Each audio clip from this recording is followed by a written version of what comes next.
See, that's the thing that stands out to me too. Is like when I hear this talk of, we're not getting what we want in the Democratic Party, so we need to go to Republican Party. I'm like, no other group has done that.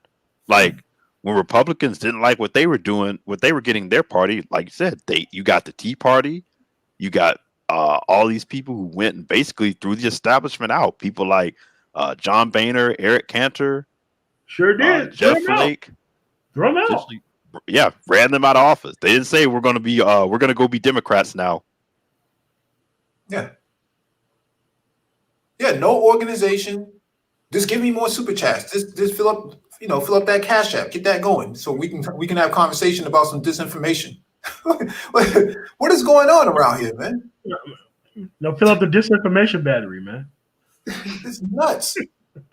Like I said, I can respect real black conservatives who say, hey, there's some stuff that's going on our side that I don't really like. Michael Steele, a lot of these guys don't know who Michael Steele is, but want to say that they're conservative. Where's the conservatism in that? What's the track record behind that? Well, I support 45 because I'm a conservative. Well, he's not a conservative. He's a liberal. Well, I don't like liberals. So you don't like him. Well, I like him. Why do you like him? Well, I like his bravado and things like that. Well, that has nothing to do with conservatism. Like, what is going on in this space, man? And the funny thing is, like, with all this, you heard this even outside the space. You heard people say how much of an alpha male they thought Trump was. And I'm like, okay, has he lost his alpha male status after all of this, after losing the election and pretty much saying, I'm not going to concede, even though everyone around me who's not, politically afraid of me will pretty much say, hey, you're looking stupid right now. Like this is how an alpha male acts when he loses.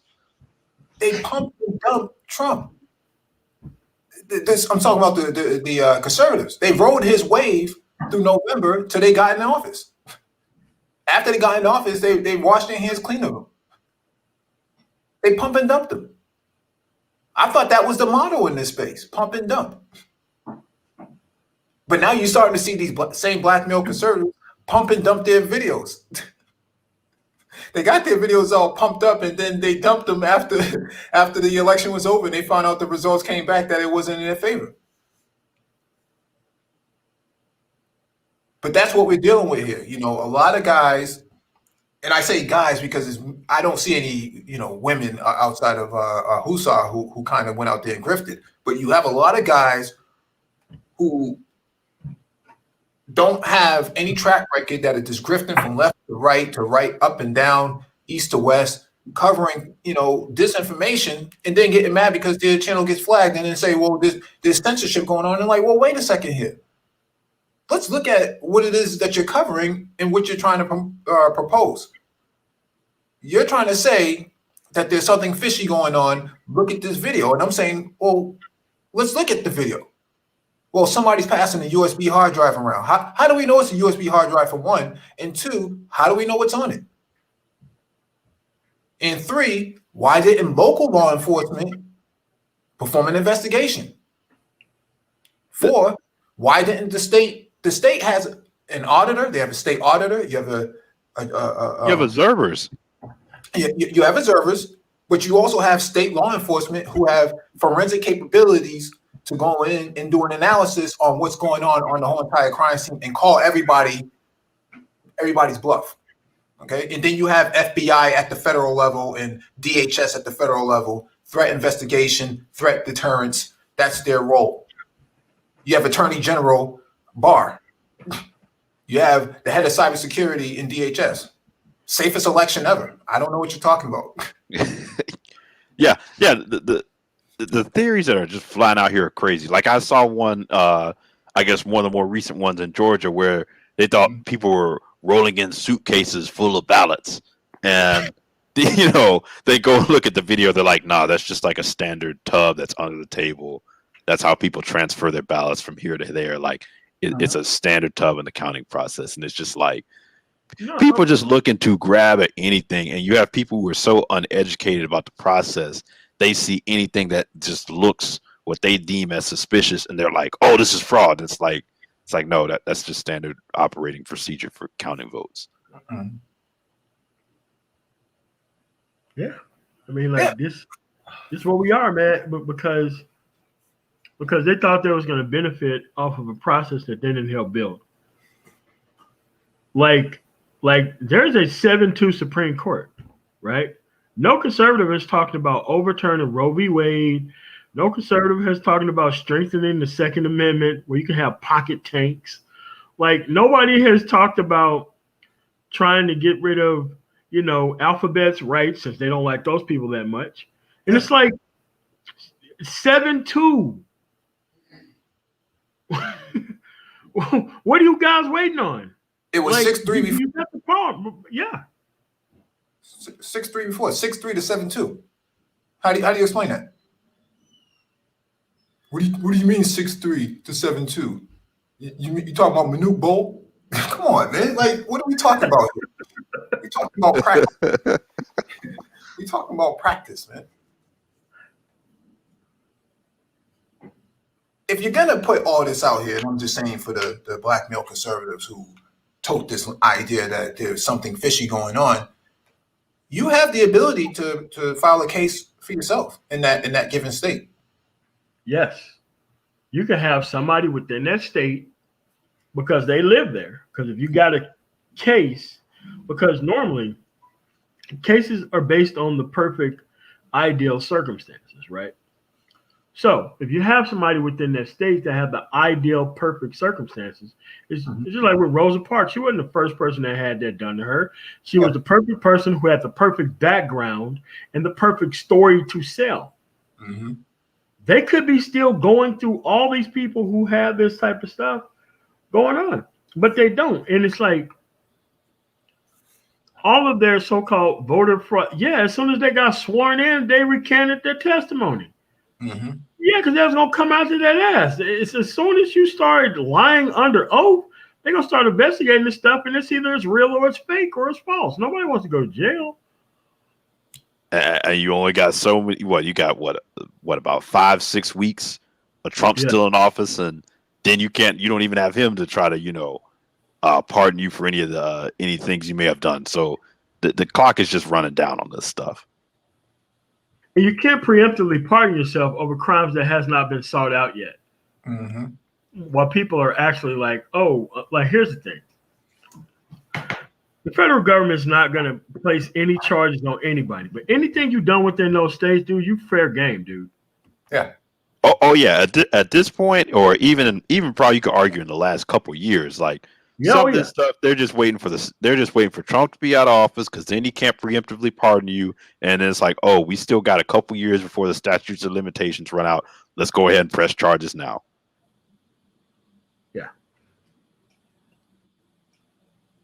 Same thing with any of these orders Trump's doing. It's like, oh, okay, we want to change this policy. Okay, that's going to take like 4 weeks, but we'll get on it.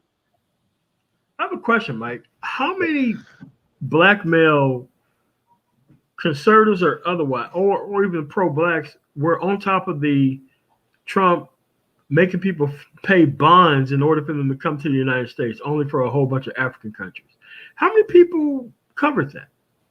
I haven't seen not one. It's an interesting question. Where are they? Well, here's another question I can pitch back to the panel.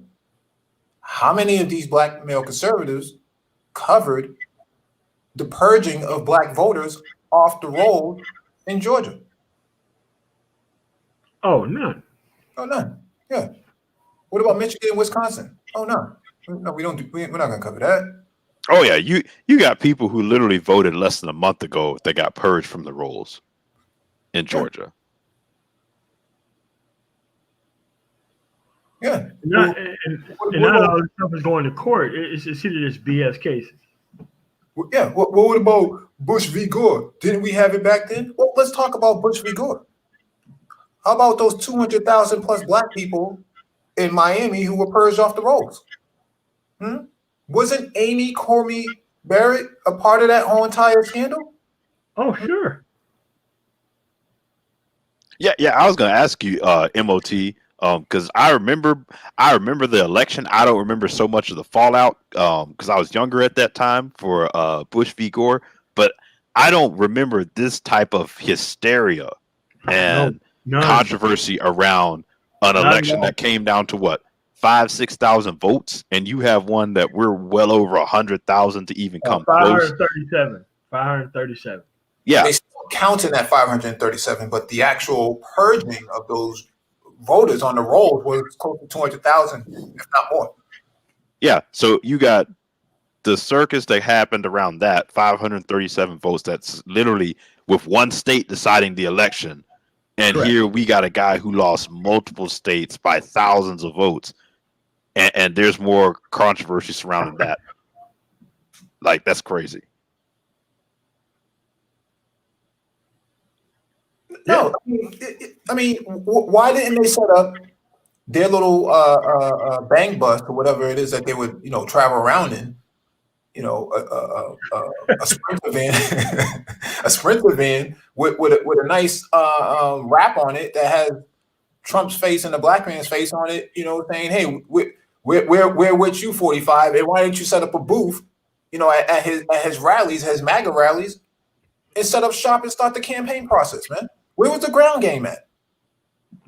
I mean, but they wanted to do it through saboteur, like vote in the night, kind of, oh, we did this, but we didn't ask for anything type thing. Like, that's what they did. Like, they wanted to show their presence, but not be responsible for their presence when they showed it. Mm-hmm. And that kind of stuff doesn't work, man. Mm-hmm. Yeah. Yeah, that's what gets me. I don't care if you want to support this guy. You want to support him, go ahead. But when you support him in this space, and you got black men at his rallies getting punched in the face, and you say nothing about it, I got a problem with that, man. I got a problem with people who claim to be SYSBM, politicized SYSBM, Idmore, and say they're black male first. Meanwhile, you got black men at Trump at MAGA rallies getting punched in the face by white conservatives, and you say nothing about it. Yeah, I got smoke for you. I mean, he must have provoked it, Mike. No, he should have pulled his pants up. That's what he should have. Yeah. He pulled his pants up. Meanwhile, you got the same guys, or at least some of them, who support Kyle Rittenhouse, though. $2 million bill. Some of them donate to him. Yeah. In his face. As soon as he got released, his lawyer got taken off the case because of ethics violations. And there you go. And now the lawyer is pretty much saying that he spent all the money. Yeah. Who spent all the money? The lawyer or the kid? No, the lawyer. Okay. Yeah. And so these same guys will say, well, I back the blue and support Kyle Rittenhouse, but somehow you're for black male improvement. But you didn't cover the decriminalization of marijuana and legalization of cannabis through social equity. We have been covering this for 3 or 4 years now. Complex Design, myself, the Black Brain Trust, MOT, everybody's been covering this on this side. Well, you progressives, you lefties, you just want more rainbow flags and this and that. Really? And the thing is, you have guys who are literally in this space who are working in that industry that aren't covering it. I mean, that's their livelihood. They claim, and then they're getting behind people who want to essentially make this industry illegal again. You only have 5 Republicans who voted for the federal bill to decriminalize because they need it in their constituency. They need it. You think Arkansas and Mississippi, during COVID, that they're doing well right now financially? Hell, No. How come these guys don't cover the economics of the red states? Yeah, let's talk about this rush to kill 4 out of 5 black men before he actually gets out of office. Mm. Yeah, one of those, they even said, the jury came out and said, hey, this guy's life should be spared. I saw this a video on this article, MOT. Yeah. Guy literally is going out of his way, which, by the way, the death penalty only has barely, I want to say, like 52% support in the country. And you hadn't, I believe they said a federal execution hadn't been done in, it had been some years, I believe. And you literally got him and Barr who were speeding these up. And then they were actually trying to bring back the ability to give people the death penalty with gas chambers. Yeah. And I'm just like, y'all don't have a problem with that? Y'all don't see that as problematic? That you're talking about something that barely has majority support, is notorious for being misapplied to black people, and you're dealing with the criminal justice system, and then you got a guy trying to literally bring gas chambers back, but they'll talk about prison reform and the First Step Act. And these guys are supposed to be pro-lifers. Yeah.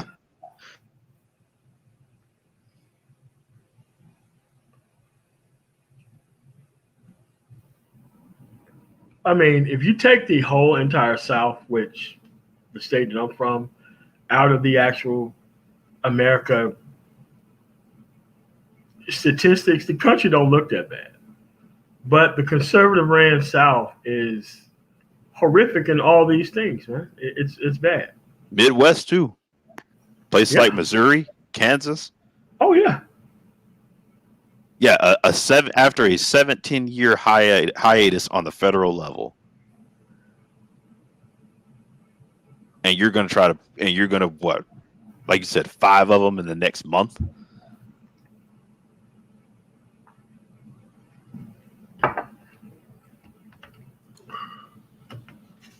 This is what they're supporting, man. Without even knowing it.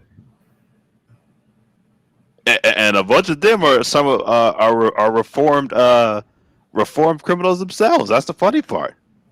Yeah, they prided themselves on the idea that back in the day, you know, the reason why the women liked them because they had street credibility, right? They had all of this track record of being this sort of street guy, right? Now in 2020, you know, 94 crime bill is somehow a justification for not supporting Biden when that's exactly the crime bill was actually designed to keep people like you with that track record in line, following the process. So he didn't follow the process back then. He didn't follow the process now. I remember there being a movie about murdering 3 civil rights workers in Mississippi for just signing them up to vote. Wow. You know, I just, that's where we at. They don't realize that, you know, some of them will say, well, you know, Texas is a red state. It's a red state, man. No matter what, it's a red state. It's in the South. It's in the South. Okay. You look at the demographics, San Antonio, DFW, Houston, right? Austin. These are the economic drivers of the state from a fourth industrial standpoint. Yeah, Austin is blowing up right now because of people working virtual. Yeah. So you got people from New York, San Francisco moving there because, you know, it's a tech hub as well. Moving there, working virtual, driving up prices. Erica Williams talks about that on her channel. Yeah, but these guys who are claiming that, oh, Texas is in the deep South, it's a red state. Yeah, for right now, come 2022, that thing's going to be turquoise, man. Yeah. Here's the other thing too. Even people in Texas will tell you Texas has its own culture. Like, people in Texas are not going to consider it the deep South like that. They'll tell you that. Truth be told, they'll tell you there are probably about 5 different cultures in Texas if you have someone who really knows the state. Mm-hmm. And think it's the boomers who vote red. It's not the millennials voting red. Millennials don't really vote red like that. I mean, this is just big, you know, demographic facts. The millennials don't really vote red. Yeah. I don't remember the time when people below 25 have ever voted red. Yeah, unless their parents told them to. Yeah, usually the way how it works, the way how the culture works is that, if the head of the household votes red, you vote red too. But those people are slowly going away. After 2024, that's going to be a game changer, that those people just go away. Yeah, this census is going to be a big deal. Mm-hmm. That's why Trump and them have been trying to find ways to make sure people aren't included in the count, throw immigrants out of it, because that's going to affect obviously redistricting.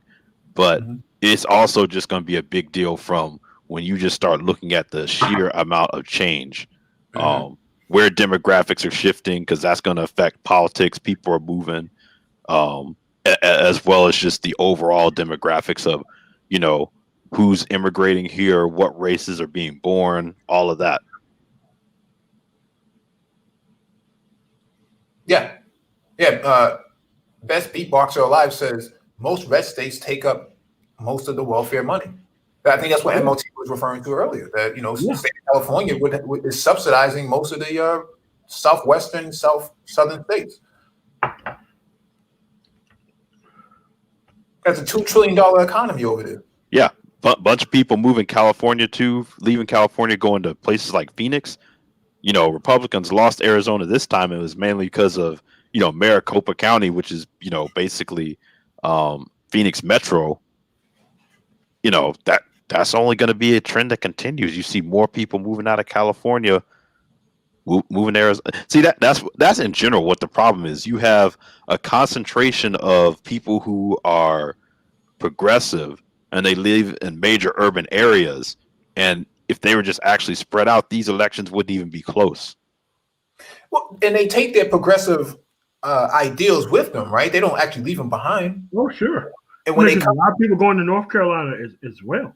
Yeah. When they take their progressive ideals with them and they land in these red states and they see how dilapidated some of the environment is and how backwards it is in terms of infrastructure, they say, yo, we need to improve this. And next thing you know, the next election cycle, it's kind of turquoise, purplish the next time around. Because those people who are actual progressives, who carry their ideals with them, are looking at the environment and saying, this is not acceptable, man.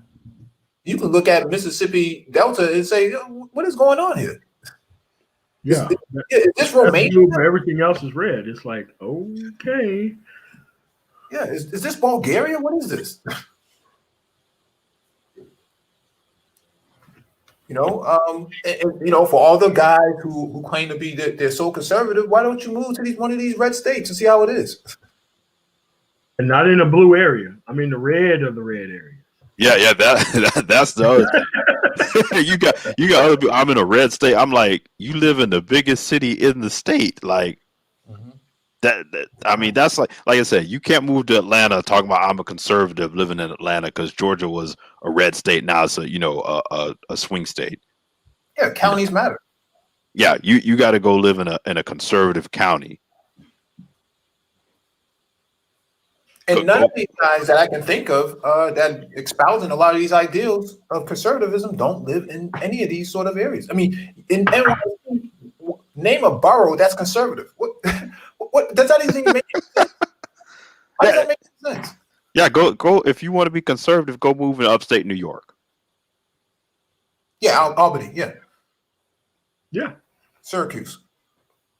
Oh man, like up there is pretty, spread out and but they don't want them type of values up there, man. It's just like you have to recognize, man, that this stuff is trending not in that direction. It's not trending for this. Yeah. And so why don't they move to New Hampshire? Live free or die. That's the motto, man. Oh yeah. I don't see nobody moving to New Hampshire like that. Yeah. And aren't they? Isn't it New Hampshire that's offering like $10,000 for people to move there? That's Vermont. That's Vermont. That's Vermont. But still, isn't New Hampshire pretty progressive in a sense too? Not necessarily. They're more libertarian. They're more libertarian than anything else. But if they were to be in that area, they're middle to right. Okay. But from a from a culture perspective, they're very much on the right. And so, home of the Bretton Woods, right? a lot of these guys don't want to go up there because, quiet is kept. The demographics for black people up there is less than 1%. And they all live in, at the border, where around Merrimack and whatnot, close to the border of Massachusetts, for a reason, because the real estate is cheap, but then they drive back to Massachusetts to work. They don't work in New Hampshire. They don't live. I mean, they live in New Hampshire. That's where they sleep. But from a culture perspective and from an outgoing perspective, they come right back to Massachusetts to chill. I mean, that's it's the same with Connecticut as well. Yeah. Like the Connecticut and, that type of borderland for what is that? I'm going to say 50 miles because I just drove it coming back to where I am now in Michigan. That stuff is pretty wide open, man. Like, dude, you could put a bush hog on tons of acres of that land and turn that stuff into something. Mm-hmm. It don't take a lot to work with that land on conjoining states, especially in that area. Mm-hmm. Yeah, but these guys are not talking about that even at the minimum, right? They're just saying, I support 45 and that's it. And I was like, this is really something to behold. But then we try to go back today and look back at their track record. It's all, not available, NA, right? And unfortunately, we can't have a civil discourse with these people because they're not really interested in civil discourse. They don't respect the process. They don't know their history. There's no framework of history or anything like that to them. There's no transparency with them. You don't really know where they really stand. They're always in the middle, Well, I'm an independent. I'm a registered independent. Yeah, that sounds good. Why don't you support Bernie Sanders? There's really no other independent in anywhere that they can name. So, yeah. I mean, North Carolina is going to be. I mean, conservative as it is, will be pretty purple, if not already blue. I mean, Obama won it twice, right? Yeah. But these guys are not talking about that. They're just making it seem like, because 45 had a whole bunch of people at his rally, that is indicative of the support that he has. Yeah, he does have 73 million followers and people on the ground who were in favor of his candidacy, but that is not reflective of,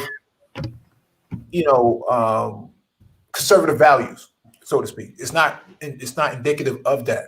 And so these guys think that all these people are conservative. It's like, no, a lot of them are dissatisfied people from the left who, for whatever reason, decided that they were going to go to the right. You have a lot of people who just now started voting and find it trendy to be counterculture. I'm going to support him just because, waste my vote. And you have, moderate conservatives who decided that they were going to ride with him because that was the only guy in the ticket that they can support.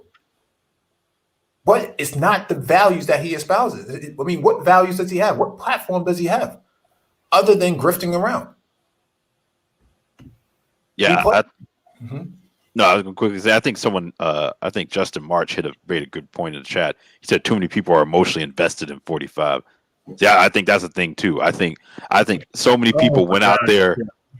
Wait, go ahead. He's more of a cultural icon than an actual political figure to me. I know what drove them to actually vote for this guy because he was the first Pookie president. Yeah. He was the first Pookie president, man. He trolled his way, manosphere style, teapot, me versus David Monroe style, all the way through the debates. Yeah. That's what he did. And that's what happened.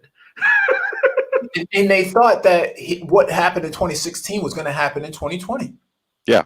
And that's where I think the emotional investment comes in, where it's like guys, really tied their wagon to this and really, really just, like you said, double down. Hey, polls are lying. And then, now that he's lost, they're sort of like, they realize well, I can either keep denying this and double down and sort of take the same Trump strategy of I'm just not going to admit defeat and I'm going to deny the truth. Mm-hmm. And And to that point about emotional investment, now they're mostly bankrupt. Yeah. But this is what happens when you make a significant down payment on a depreciating asset. Yeah.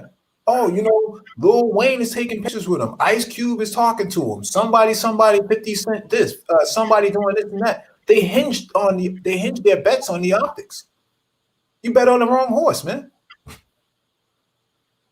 Yeah, NJ Prophet said, "Man, men old enough to be my father were crying to prove this man had elections stolen from him."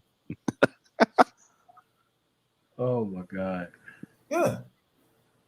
Well, what's interesting is that when Obama was in office, Rick Ross was in the and Nicki Minaj were in the White House too, but that wasn't seen as credible. But somehow, not at all.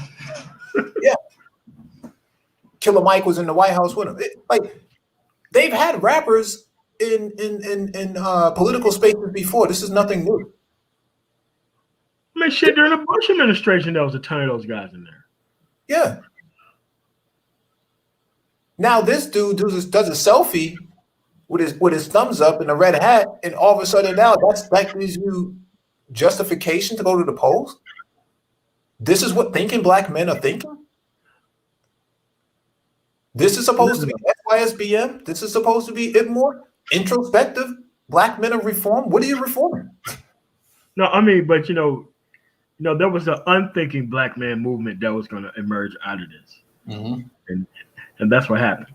Because I don't know, man. Like this is why I just sit back, because I can't be compromised by shit. I can see this shit well in advance and point out the shit well in advance.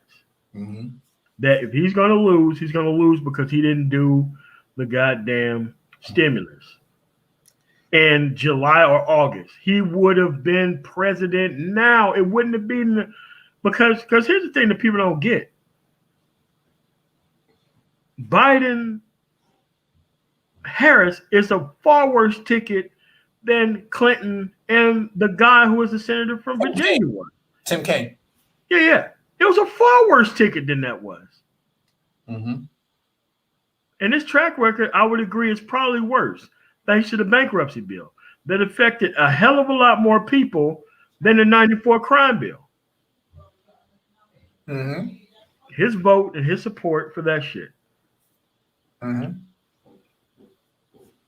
Along with everything else. But I don't think the 94 crime bill is all as bad, because other than the locking up the actual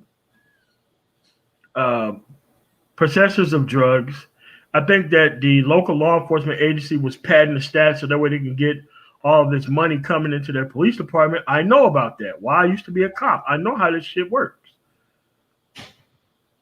Yeah, stopping people on minor violations. I mean, that's how.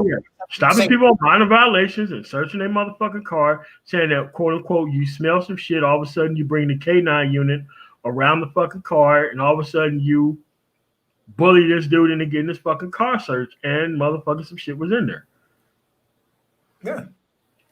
And they made a lot of money nickel and diming poor people for profit. Yes. And setting up DUI checkpoints in minority communities and everywhere else, where there's a myriad of time where I call somebody red-handed motherfucking having a DUI, like, oh, I'm like, why is this motherfucker getting locked up? Oh, because you can't do that to these people. What the fuck? Why is this dude sitting in the I arrest a dude. Next thing you know, he's in the motherfucking law enforcement desk drinking coffee and shit. It's like, what the, like, come on, man. It's either we gonna do this shit or we not gonna fucking do this shit. And it's like, no, man, like, they didn't really give a fuck, man. They didn't care. They were trying to pad the stats with a certain group of people so that way they could pad the cops being in those type of areas. Mm-hmm. Even before marijuana became legalized, you could drive around Greenwood Village, Highlands Ranch, the Cherry Creek fucking district, and see people outside smoking fucking weed. No cops flying by. Nobody saying shit. But them dudes would be over in 5 points off of fucking Martin Luther King, arresting the fuck out of people Right. for the same shit. Well, if you go back to St. Louis, Ferguson, to be exact, they were arresting people for sitting in their cars, on their phone, having a cigarette because their license was suspended. They said that was a moving violation, and they arrested people in their driveways. Yeah. That's how the courts made a lot of money that way. They taxed it. They put interest on their fines. I think it was 10 to 15%. Every time that every month it goes up 15%, then you're gonna have a fine that goes from $100 to $1,000. Yeah, like Mike, they was doing the same shit in Denver, and there was an iconic photo where a guy was riding his bike past a photo radar van, and it said the nigga was going 75 miles an hour, and the nigga was on a bike. You must have bought an electric bike from Complex Design or something like that. And the dude was on a bike, but like, man, these people were just charging people with shit and not even coming up and like doing all this stupid shit. And it's like, man, come on, man. And yeah, the dude was on a bike, 75 miles an hour. Like, get the and the shit was like in a residential neighborhood and shit. Before they started like throwing out the tickets, because I had like a lot of them. How'd they stop him? What, spike strip? No, they just they just started throwing out the cases wholesale because the people rose up against the actual companies who were just putting bench warrants on people, and a lot of because there was a white like they was okay with the shit happening in black areas, but once they started doing that shit in white area, man, they shut that shit the fuck down. Absolutely. Quickly. Yeah, absolutely. And the thing is, the same guys saying they don't believe in COVID, believe the steal. How can you work with somebody who doesn't believe in an actual virus that their own president had, that their main constituents? Vice president had to. Yeah. Most of the cabinet, super spreader events. Like, come on, man. Yeah, they were even saying one lawyer recently got it, and they were worried about another outbreak in the White House. I think it was a Trump female lawyer. Yeah, Giuliani has it. Yeah. When Giuliani testified before the Michigan House, like 20 people caught it from that shit alone. Yeah. With all of his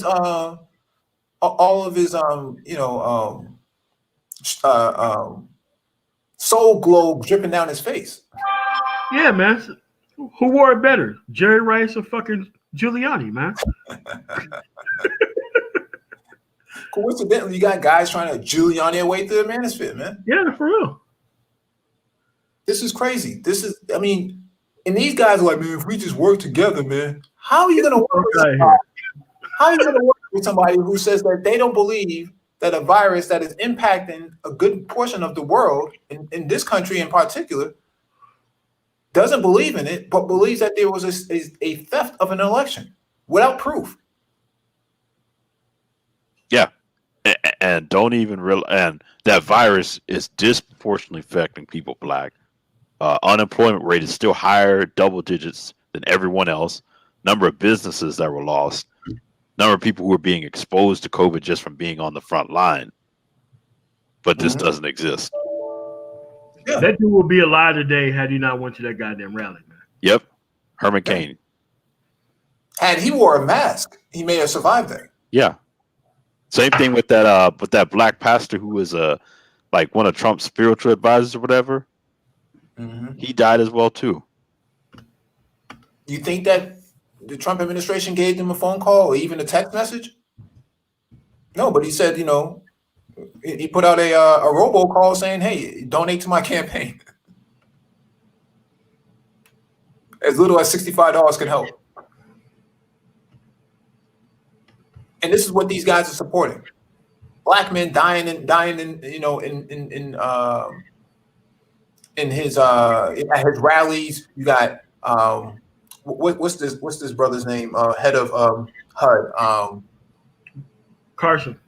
Yeah, Ben Carson, who he himself is a doctor. He's in medicine. He contracted COVID. How is this possible, man? Yeah, that's who I was talking about. MOT Harry Jackson Jr. and he was only 67.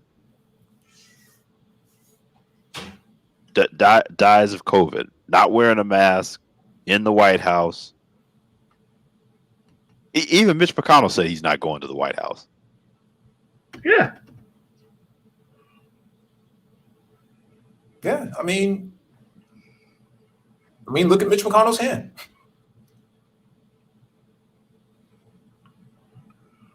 But these guys are not covering any of this. And they stand by and they say, you liberals, you liberals, you liberals, you commies, you socialists, Venezuela, Cuba. I don't know, man. Like, how can anybody work with these guys? Because these guys are not even working with the people on the right in that capacity, right? They're not. Hey, he said, thank you for the $5 super chat. He says, question, who is going to be our president next year? Because I'm trying boss. Yeah, I mean, it's like Monday, the shit's over. They're voting, and the shit's gonna be over Monday. So it's like all these people are like taking down the videos and shit. What's going on, Melody? And it's like, bro, listen.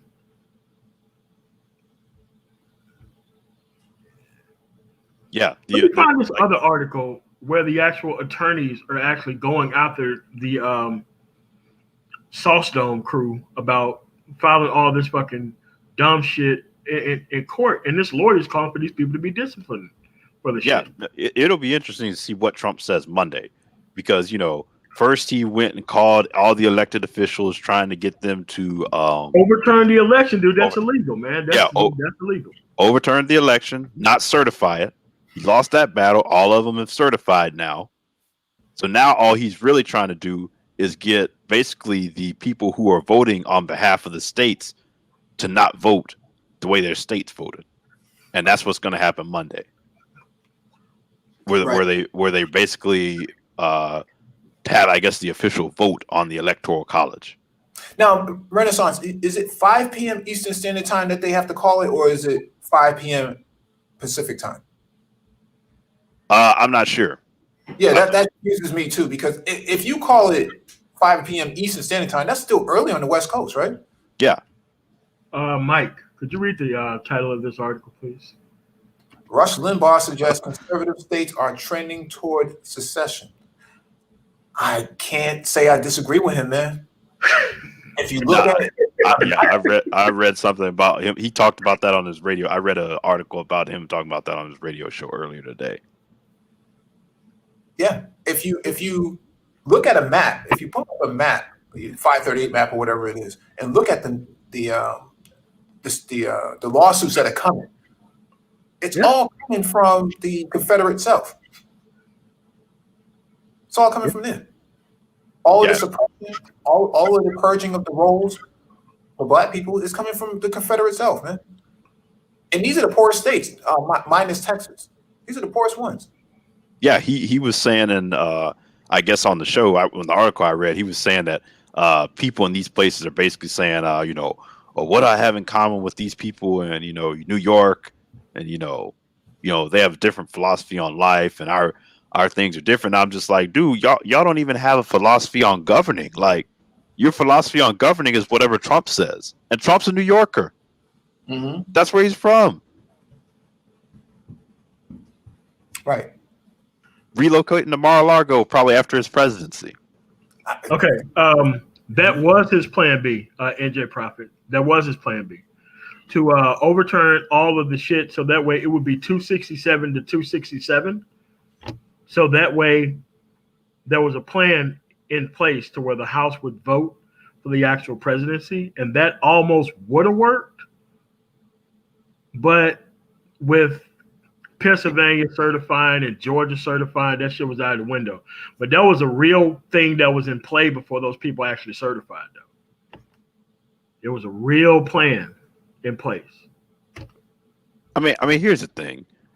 Even these people who are conservatives themselves, they know you really can't go and do something like this as far as overturning elections just because the implications. Think about your international. your foreign policy, the hit you're going to take.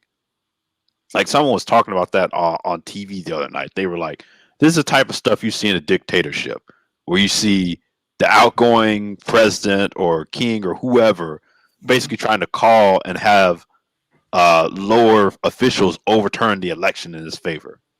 Like you can't do that in the sense of like your reputation will be completely just shot on on an international stage. Plus, then just the implications domestically.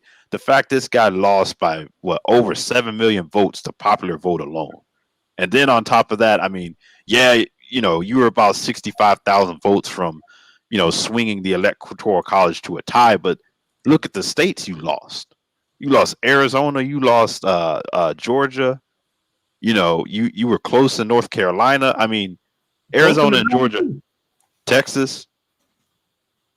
Like these are places that Texas and Georgia and Arizona are places you really shouldn't be losing if you're a Republican. A lot of these people, who were dissatisfied with him. I mean, we played the video before it got flagged. You had people in Arizona who supported Trump in 2016, said in 2020, I voted with him in 2016, but now I don't know about this guy. I don't like the way he talks. Okay, keep your racism to yourself. Keep your mouth shut. This is what conservatives are saying about Trump on the ground. We didn't make this up. These are people being interviewed on the ground. Hey, I'm a business owner. I'm a conservative. I rock with him in 2016, but in 2020, I don't know about this guy, man. I might go for Biden this time around. These are conservatives saying this. White conservatives saying this. Yeah, it was. Yeah. White conservatives saying this. This isn't us making this up. Yeah, that's the ironic thing. This time around, Trump actually lost support with white men. Yes. It wasn't a ton, but he lost it. But somehow you have. Go ahead. Yeah. No, I was gonna say, but somehow you have black conservatives who now all of a sudden, jumping on the Trump train like this is the way to go. I'm like, his core base is even walking away from him to a certain extent. Yeah, well, I guess everybody wants to be Plessy versus Ferguson.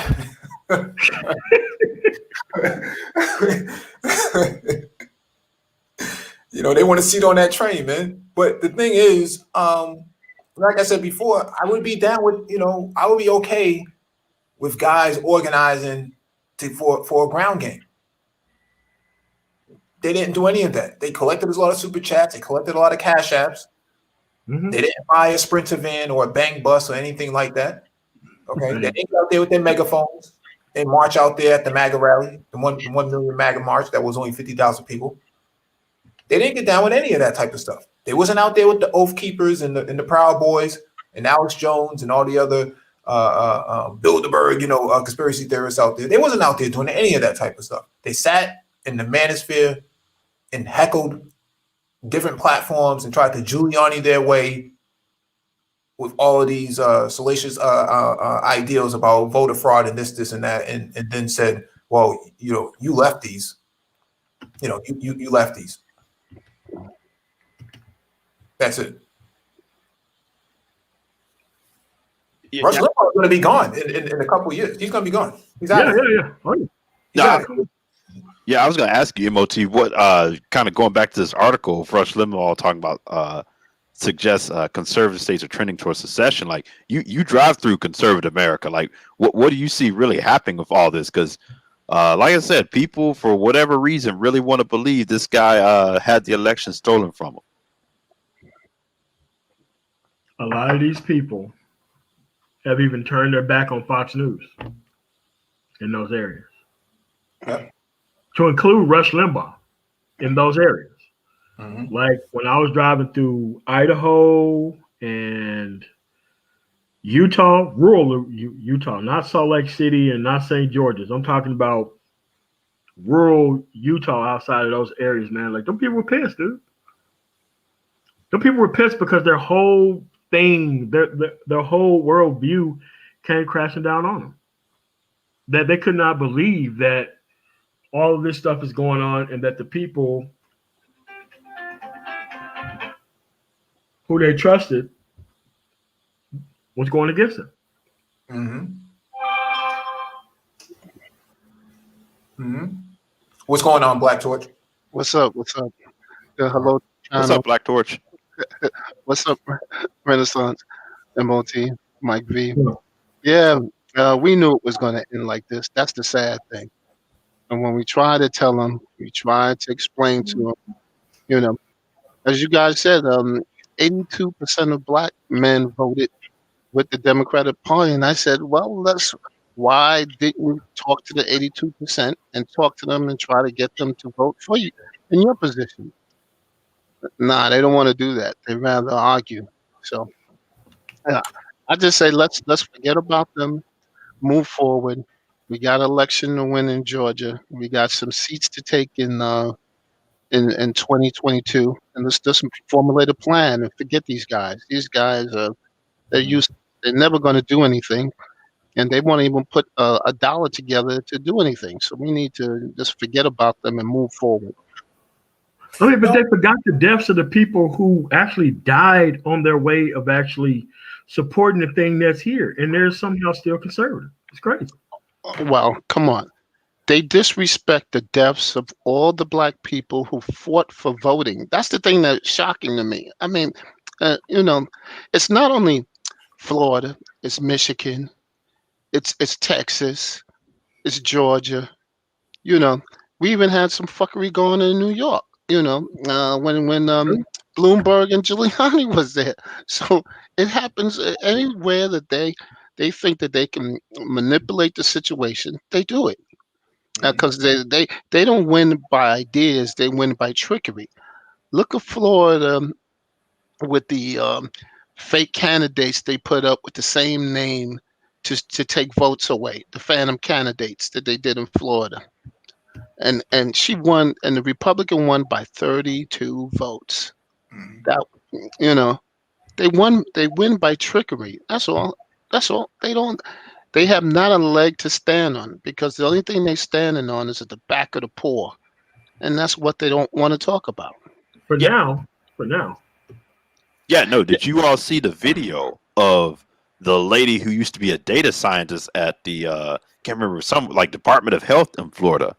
And they basically raided the house. Yeah, that's that. Yeah, they basically, she was basically calling out DeSantis down there, like, hey, he's basically fudging the COVID numbers and underreporting them, and she was trying to get people to speak out, and she had data, and they literally sent police in her house, raided her house, pointing guns at kids, just crazy stuff. And all I can tell you is that this is what fascism looks like. They want to call names. I'm gonna call names. This is a fascist group of guys. The only way they can win is through intimidation. If you don't, that's it. They can't win by ideas and facts. That's why when the guy was debating in Georgia, the other opponent never showed up. Didn't even show up. No, because no call to the show. He was by himself because they got no ideas, nothing to talk about. If you're not a socialist, leftist, progressive, what was the last one they called me? Communist. Yeah, I never knew I was a communist, but that was interesting. So, if you believe, and I told them, I want to talk to them about. Do you know what Social Security is? Do you know what your unemployment insurance is and all these things? But if you tell them that, they say, "Oh no, that's America. No, that's socialism." But they don't understand that. They really don't, and they don't want to read. They don't want to discuss things. And they bring up Thomas Sowell, and I said, like, what has he ever done besides talk shit and not really done anything? No, because Thomas Sowell and Larry Elder don't have to redress their constituency. They don't have to redress them. They can just sit up here and pontificate about the sort of rogue ideas of Black progress. They always bring up this one guy during slavery, Anthony Johnson. I'm like, how do you extrapolate that many years of injustice for one guy? Like, how does that work? Or what they'll do is they'll they'll play on people's ignorance, and they'll say, "Oh, well, slavery was all over the world at that time," and completely ignore the nuance of chattel slavery in America and what slavery was, say, in Brazil, somewhere like that, where slaves actually had some right and recognition as human beings. Well, remember, the South Africans, when it came to apartheid, they came to America to learn how to do it. They Yeah. came to America. We exported the fucked up shit to them. And they were sympathizers of the Nazis. I was gonna say Hitler too. He came to America as well. Yep. Yeah. That's where the eugenics movement came from. Now, let me read this article that MOT has posted. Arizona Republican Party asks followers if they are willing to die to overturn election results. December 10th, 2020. Isn't that sedition? Yeah, of course it is. Okay, I'm just making sure. I still remember my civics. Well, they consider sedition to be something, more alpha. You're alpha your way through it. That's sedition. Go ahead, Mike. No, I was just reading the headline because Okay. Yeah, no, because I thought when you're actively saying to overthrow an elected government is sedition. That's the thing I don't get. And there's a guy and he still he says Biden needs to be in jail. These guys will never learn. Well, what about Hunter Biden's emails? Hunter Biden, right? This guy, right? That's what they always refer back to. Hunter Biden, Joe Biden, Hunter Biden, Biden, right? Kind of like China. Wait, David Bowman, come on the panel. Let's hear what you got to say. No, don't invite him. No, I was gonna say someone in the chat did say the people who say all lives matter will say all slavery matters. Shaking my head. Last week, Arizona certified President-elect Joe Biden as the winner of its 11 electoral votes. Trump's team has lost several lawsuits in the state after failing to provide evidence of voter fraud, but continues to dispute the results. And I don't understand something. Trump used to attack the senator from Arizona on a daily basis, and then when he died, he talked shit about him. And then what did he expect to happen in Arizona? A love fest? I don't get that. Oh yeah, people in Arizona, John McCain's wife, they came out and were like, "Hey, why are we going to support this guy who pretty much trashed our hero, who's pretty much been the really the main thing that people associate with Arizona. He's kind of the godfather." Well, you can throw in Goldwater as well. Goldwater, then McCain. Yeah. Oh man, Goldwater. Oh God. Yeah, but especially in the modern era, like. Yeah. But Arizona is not the Arizona of the '60s. Nah, that's what. And that's the thing they don't get. Arizona now, if that SMC semiconductor comes in and build that $12 billion plant, you can't be talking that shit.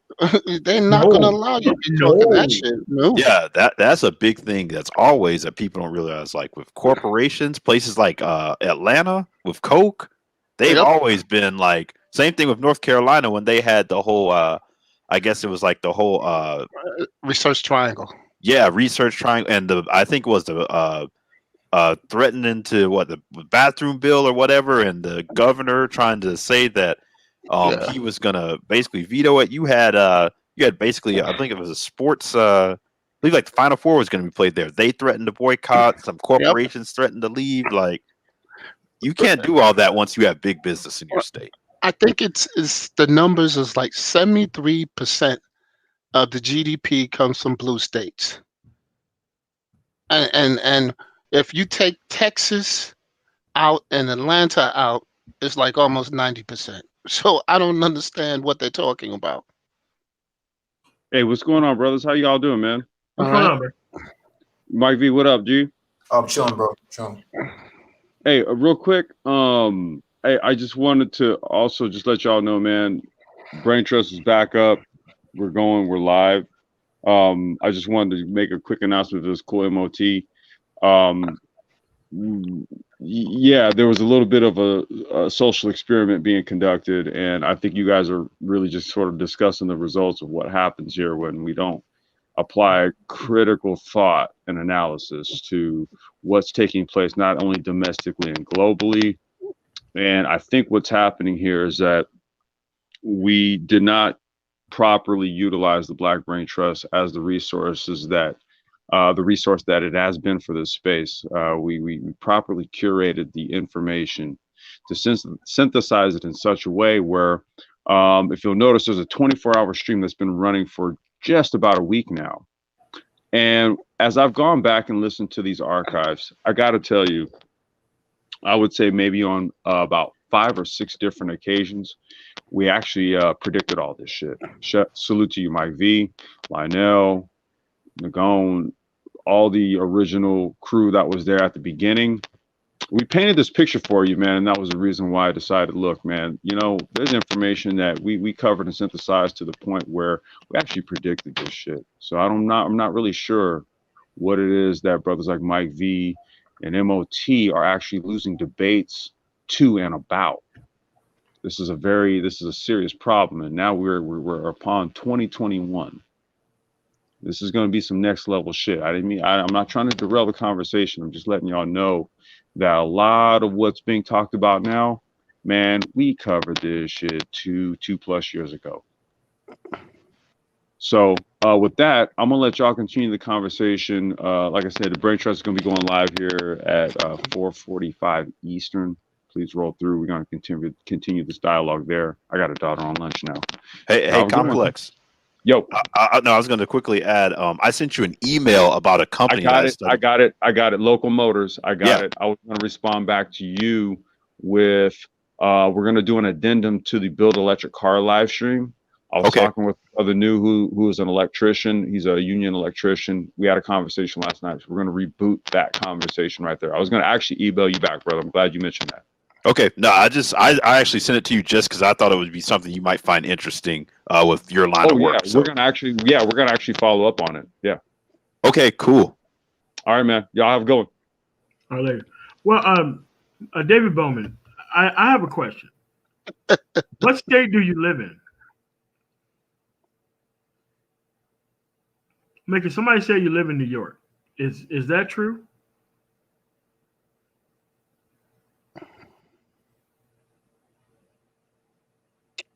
I think he bailed now. No. Nah, he's still there. He just made a post a minute ago. He's still here. He's got to be. Yeah, it's just that. Where do you live? Oh, here he goes. Hold on. Don't let us see this. Don't say shit to me, okay? Because I will. Okay. Oh, okay. He lives in New York. He says. Okay. He says yes. Why do you live in New York City rather than Mississippi? Why do you live there? Or even West Virginia? Ohio? Yeah. Oh God, he's in my. And Brooklyn is one of the most wealthiest now. It's more expensive than Manhattan. Oh wow, it is now. Yeah, for one bedroom. Yeah. It beats Manhattan. That's crazy. No, what's driving that torch? Because Manhattan's where the financial district is. Nah, it's financial district, but Brooklyn has all the brownstones. It has it has all those buildings. You know, Manhattan has a few of them. The Bronx has a little tiny of them, but Brooklyn is the overwhelming neighborhoods where you see that. Okay, so you are a guy who's a red guy living in New York City. All this taxation, you didn't move from there to one of these conservative states? Especially if every time you hear conservatives talk about how many people are leaving New York, leaving California. Hold on, you know that's Texas. That's okay. The people are leaving Manhattan and Brooklyn and all those places are the people who weren't from Brooklyn anyway. They moved out.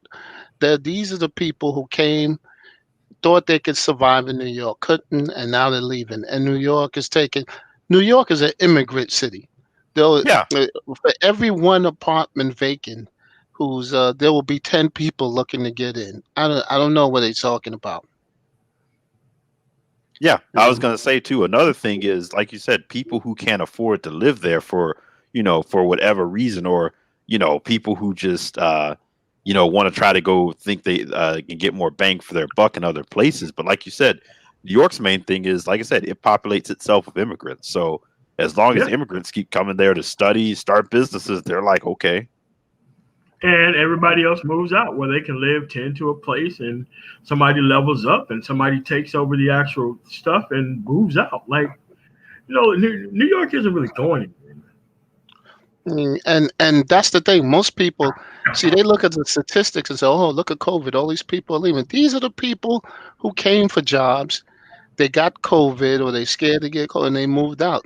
The real New Yorkers who take the subway, who take the bus, they're not going anyplace. Where you gonna go? or Uh, or people who retired early too, who were, hey, I was a year away from retirement or whatever, but I'm just go ahead and retire now and move to Florida. yeah, well, Boomers. that's what New York. I mean, Florida. We got a joke. New York. I mean, Florida is New York's suburb to retire because that's what it is. They all go down there like snowbirds. Yeah. Yeah. But people are, it's losing all, and I'm just like, when you Yeah. look at where the economy is going, like anyone who is going to be looking for a serious, high-paying job, or even a decent job where you can support a family and have a normal lifestyle, you're not going to find it in these rural areas like that. Like You're not going to. I give an example. Google, Amazon have now increased their footprint in New York. They're not going anyplace. In fact, they're gonna, and all these Pfizer and all these other companies. Remember, they're all in New York. They're not in any other places. New York, New Jersey, all the way up to Massachusetts. That whole line of pharmaceutical industrials. They're not going anyplace. Nowhere. yeah, all the way down to DC, essentially. Yep. That whole area. And D Raptor said it best. I know all these people from Long Island moving to New York because that commute was killing them.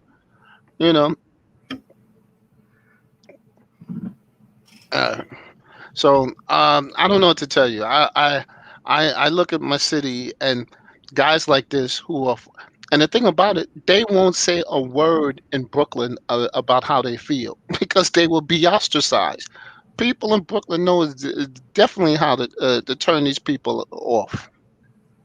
He lives in transitional housing in Brighton Beach in Brooklyn. I have no idea where that's at or even what that means. Brighton Beach is near Coney Island. See, he lives. See, he called it Brighton Beach. It's called because the other, AKA Coney Island.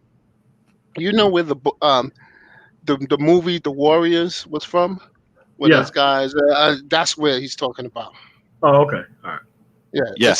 It's full of Russians and Jewish or old Jewish people from Uzbekistan and Kazakhstan, and Puerto Ricans and black people live out there.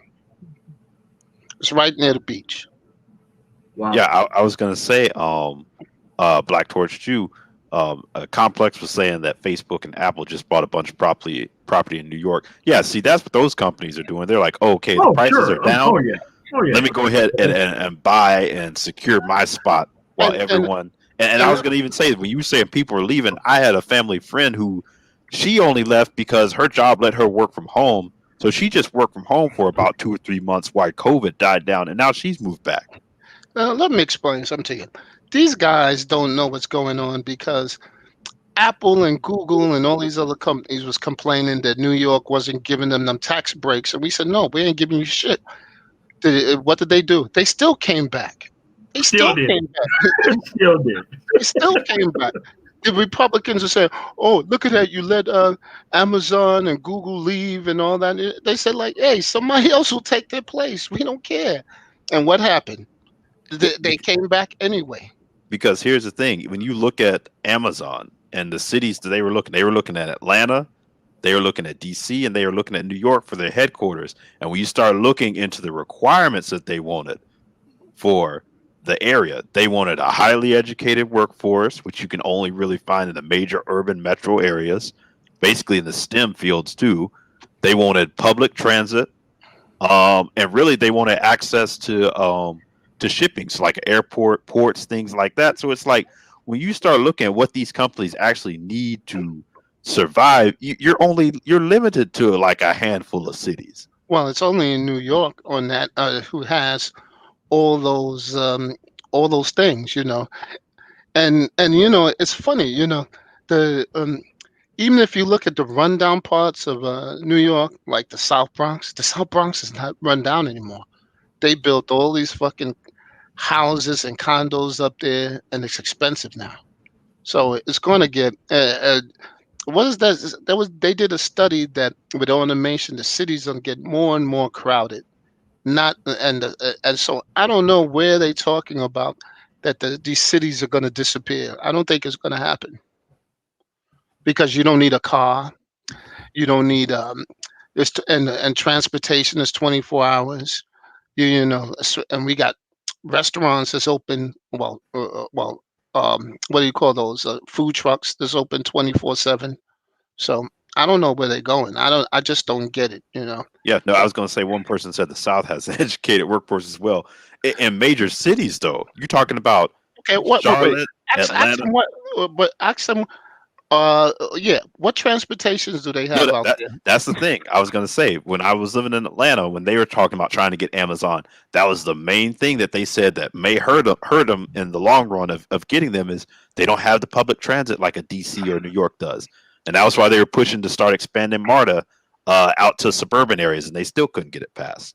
Yeah. See, New York has the largest, and if it wasn't COVID, it used to run 24/7, 7 days a week for close to 100 years.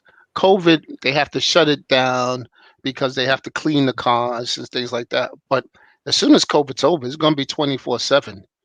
And I'm talking about buses, trains, shuttle trains, ferry services. We see New York has it all. They got ferry services. If you can't get the bus, you can take the ferry from Brooklyn to Manhattan. You could then you got New Jersey. You got people coming in from Connecticut to Pennsylvania every day coming to New York City to work. So I don't know where they're talking about this place is going to disappear. Nah, man, New York is the epicenter. I don't see that as possible. It has a similar economy to California from a economic output. And the thing about it, at least California, you have other parts supporting. The New York City supports almost the entire state. Yeah. Yeah. And we got to deal with them people up in the rural. And you go up to rural New York, man, it's scary. You see guys with cows and rusted cars in their front lawn, and you say, "Holy shit, is this still New York?" I mean, it's crazy. Rural New York is like, I don't know, man. It's like I said, after you pass Westchester, maybe near by what's the where West Point is at. After that, it's no man's land for me. Yeah. Yeah. And I don't know. I think the biggest business gonna be booming now in New York City is biotech, especially these new companies. New York is ripe with a lot of VC capital, and so it's the finance capital of the world. So you take that and, like I said, the biotech industry or any industry really. If you want to get a company started, you have the finance right there. Yep, and Cornell, which is up in Amherst, they moved their engineering department to New York City. They off this island, so I forgot Randall's Island or something like that. They put it there now, so they got that there.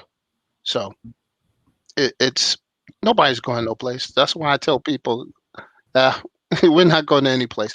In fact, I want more people to leave so I can buy a couple of more brownstones. Don't let the pro blacks hear you saying that. Why it got to be a brownstone? Why can't it be a black stone? No, but a lot of these states that have this strong economic output are not red, man. And a lot of these guys who think that, liberals, they do this and they do that. At the end of the day, it's the blue states that are really carrying the weight here. And you're not getting it. Arkansas is not carrying weight for the South. I'm sorry. It doesn't carry No, it's Alabama. Yeah. No, though, I was gonna say in the South, you got the main hubs are going to be Nashville, New Orleans, Atlanta, and then you might throw in somewhere like a Huntsville only because of all the government work. Yeah, but the people in Huntsville don't want to be associated with the rest of Oh Alabama. no, not at all. Yeah, not at all. They'll tell you I'm not from Alabama. I'm from Huntsville. I said what? Yeah, it's a different. Yeah, it's like a different. It's like almost like an island. It's like a different world. Yeah, because Rayathon tried to get me to go out there to work, and I said, "Nah, sorry, it's Alabama." Yeah. He said, and the guy says, "No, it's Huntsville. It's not really Alabama." And they said, "Come out there and you see." I said, "Nah, it's Alabama." Yeah, but yeah, you got all those companies down there: Raytheon, Boeing, Blue Origin, NASA, Space Center. That's what a bunch of government work. That's what literally supports that area. Yeah, but the problem is you got to be in that state where if you go outside of that state, Yep. you got issues. Yep. And that's the thing. I don't know if you remember what happened to it. It happened to this black engineer, and he worked for E-Systems, and he was in Dallas, and he went to lunch, and then the police arrested him, and said that he robbed the bank and all this and that, and he says that's impossible. I was at work with my colleagues. He had, what was it, 50 witnesses, electronic trail, all white jury in Texas found him guilty. Wait, what? Yeah. What? Yep, found him guilty. If it wasn't for 60 minutes expose, he would have been still in jail They for must life. They must have got that trial relocated to like some small rural town or something. No, It was in Fort Dallas. Worth. It was in Dallas, Fort Worth. They moved it to Fort Worth. And Oh, you know, wow. if you move it to Fort Worth, you're over. You're done. Yeah, I can see that. Even though Fort Worth is ironically growing too, people moving to Dallas and wanting cheaper housing. That's the only reason with them. Yeah, but I'll take the more expensive housing. Yeah. Than dealing with these people. I'm sorry. It comes a point when you want to have a conversation. I mean, even the mundane things. You can't have a conversation with these guys. It doesn't work like that because it always comes back to one thing: women. And I'm saying that's all you guys ever think about. Well, because the thing is, there's this romanticizing of this idea that the black community was this big patriarchy. I scratch my head like, when was this time? When was it ever a good time to be a black conservative? That's the question. It's like these guys can't answer it, but they're romanticizing this idea that we need to go back to this time that never existed. The black community has never been a patriarchy. It's never been that way. And I said again, it's because a dominant culture has put this framework and doesn't allow it to be a patriarchy. And now that we recognize that we're doing the same thing, we're walking away. And now, that thing will collapse on itself because if more, only takes like 5 to 10% of us to walk away, and that thing will collapse because they need the money. They need they need you. They need your money. They need, especially they need your guidance, and you need your time. Yeah. And if you walk away with that, they're done. They're done. That's why you got Mr. Lawyer on the screen here telling you got to forgive Big Mama and you got to go back to the plantation and marry up Keisha with the 3 kids. And what was the name that the guy gave him? Oh God, that funny name he gave him, Let- Boonquisha. LOT, can I share my screen real quick? Yes. Yeah, now I Um, wanted to quickly add too with the whole thing with this Trump era, it's shown with the conservative movement, they can't even hide behind the guys now of, well, we're trying to protect the republic, conserve the Constitution, conserve this way of life. It's like, no, like your party literally became a cult of personality, and you basically are trying to preserve basically privilege and white supremacy. Mike, zoom mode on that article. Can you see it now? Yeah. Yeah, I, Mitch I, Mitch McConnell says states should consider bankruptcy, rebuffing calls for aid. This is what they think, man. yeah, They and can't put out anything, okay? They can't put out anything in terms of economic output, then they think that we should just call for bankruptcy. Yeah, it sounds good to you, but why would New York call for bankruptcy? Why would oh, California? New York, and remember they did this to us before. They said let New York be bankrupt when it was the storm, when the big Sandy hit. They said fuck New York, and we Yeah, still survived. That's the thing. We still survive. yeah, Yeah, yeah. I was reading back in the 70s, 80s, there was a big financier that basically helped restructure the finances, basically get New York out of financial trouble back then. So I mean, when you have the financial center of the world there, you're not just going to fall apart. You're going to have people who are smart enough to make this thing work. Oh, wow, we know that New York wasn't going bankrupt, but we took it on the chin like we do all the time. We said, okay, that's the thing. We got smart people here in New York, and we just tighten our belts and we do what we got to do. And that's why I said it's good to be an immigrant city. Immigrant cities, um, you learn like these guys laugh, but and these guys have buildings. A guy buy a building, and he has like 20 or 30 people living in there. And they take shifts on sleeping. Guys working, other guys are sleeping, and that's how they survive. And then they wind up save enough money and they buy a building or they do it. See, but it takes hard work.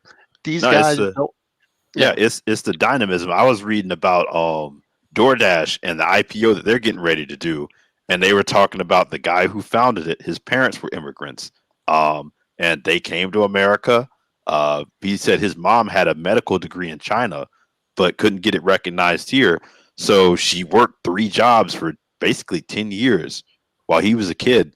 And his father, I think, was like an aerospace engineer and worked in the restaurant that they had, Yep. until he could get through school. And, essentially he said, his mother got her medical degree here in the US, even though she had one in China. He got in the school, went to Berkeley undergrad, and then went to Stanford for his MBA. And while he was at Stanford, him and a group of people basically came up with the idea of DoorDash, and they're getting ready to go public. He's going to be a billionaire now. and that's what I'm trying to tell you. Um, New York City is full of it. You go to we got a city university in New York. Do you know the guy who invented um, uh, Hewlett Packard? He started Grove. The guy that started Intel. Sorry, he came from he was an immigrant, and basically he went to City College. We got all these guys who did this. I mean, guys don't understand. We got Einstein used to teach there. All these people used to teach at these schools because it was where you got people came in and got nothing. You know. Yeah, I I was was, going to say, what is it? One of the high schools down there has produced more it's 3 high schools. Nobel Prize winners than like most countries. It's Bronx School of Science, Stuyvesant, and Brooklyn Tech. Those are the 3, and they take 90% of the students are immigrant children. Yeah, it's crazy when you hear that. A high school with more Nobel Prize winners than some countries. So I said, you know, uh, but I just want to say one thing. Letitia James is on TV. If you guys don't know who she is, she's the Attorney General for New York.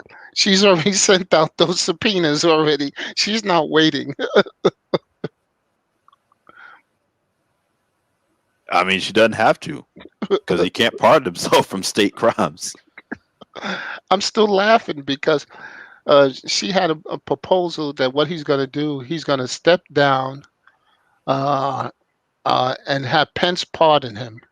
And then he's going to, because she's a lawyer, she said this is the only way, because I didn't even know that the Southern District of New York is looking at him. And Yeah. they're federal. And they're federal. And they don't care. Yeah, I mean, the other thing with a pardon too is you're admitting wrongdoing when you accept a pardon. Like that's part of having a pardon. I beg your pardon? No, there's somebody in the chat, Boona Sooner says Mississippi looked like pre-Wakanda. I haven't been to Mississippi, so I can't really articulate. I haven't been there either. Oh no. I've been once. And it was to Biloxi, and I knew that was even like some of the that was a nicer good parts. area, man. You drove all past the bullshit to get to Biloxi, or maybe you flew over it. Nah, I was driving. From where? From Alabama, from roughly probably Montgomery. Ah, shit. No, you took 82 across. Yeah, man. Like you didn't see much. Damn. No, and I knew like, hey, this is where they get some tourist money. The casinos are down in this area, so it can get a lot worse. Well, the thing is, small government. That's what these guys talk about. Small government. You can fit all your officials in a tiny house. Hey, man, look. The government in my city is small as fuck. That shit is probably can fit into the living room of like your smallest shotgun house there, and that shit don't do nothing for the people. Them casinos run roughshod over the people in that city. Mm-hmm. Period. That's why they want government small, so corporations can just walk in with big money, just pay off the people in the area and do whatever they want. Yeah, they tried that in New York. It didn't work. They said like, "Oh, you want a casino? That's tough." Yeah. So I was gonna say that's the crazy part. MOT is like if you could get some like legitimately progressive policies and some capital and people there, Mississippi could be a great place to live. It is. I mean, like northern Mississippi probably could be saved once you're like 20 miles away from like Memphis. So that way the people from Memphis can't just come over there and come take your shit like bushwhacker Confederate style. But yeah, man, you can be all right. Yeah, if you just had like that bad, MOT? Oh yeah, Memphis, yeah, because you I mean, it's the closest big city, so you pretty much get any and everything that will fly will roll into Memphis. It's like the reason I asked that question is because that was that Oprah show where those 4 dudes had like 109 kids and they were all from Memphis. Yeah, and I couldn't believe that this went on in in New York. You would have got killed by then. But this is crazy. This is crazy. 109 kids. Yeah. But it's the place of game. It's the place where like Platinum Elite is from. So Oh, that's right. So that's totally acceptable. Man, Platinum Elite. Oh. Here, insert thumbnail here. Fresh game.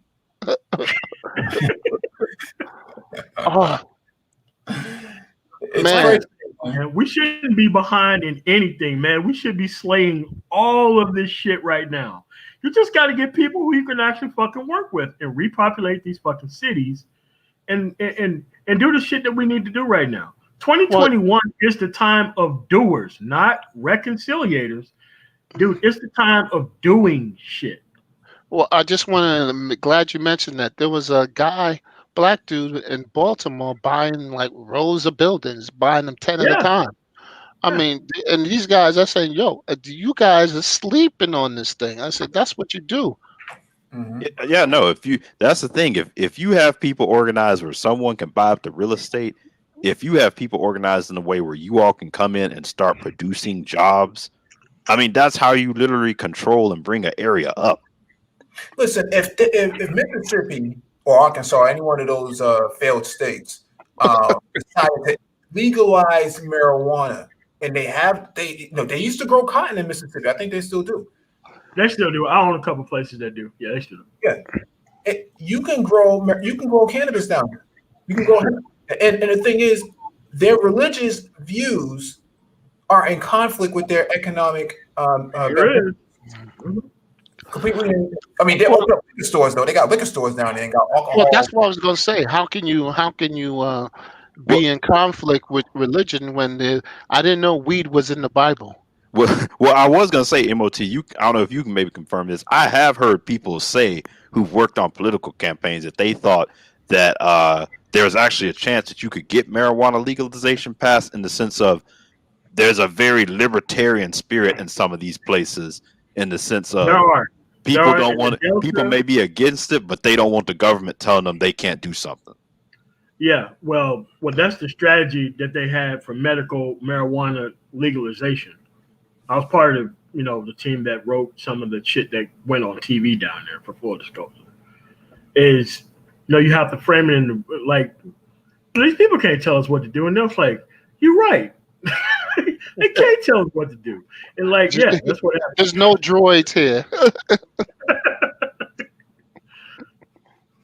No, that's what I'm saying. Like, if Mississippi was to legalize cannabis, I mean, Colorado, I think it is for like medical, and I'm not sure how that's going to look in the legislature. You have to wait till next year when the next people actually seat, so that way they can see how the stuff is going to break down.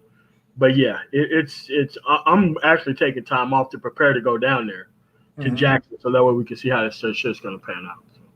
Yeah, did they already pass it, or is it just on the docket? No, it was passed. I mean, it was passed on the state, but it goes to the state to actually, because they tried the same bullshit in Ohio, where it was kind of legalized, but they only want certain people to control it, and that's why it failed. So Mississippi did the same shit that Ohio did, where they kind of passed it, but nobody knows how it's going to be controlled. Oh no, in New Jersey, they exactly if it wasn't going to get anywhere. Yeah. Wait, when you say it's legalized in New Jersey too, right, Black Torch? Yeah, they just legalized it at the vote in November. The vote in November, just legalize it. So But now I guess they're working through the whole hurdles, and we were talking about this on BMT's channel. Licenses, like they were saying, like in California, one guy was saying he needed like $50,000 or something to get a license, and that's how they were basically pushing.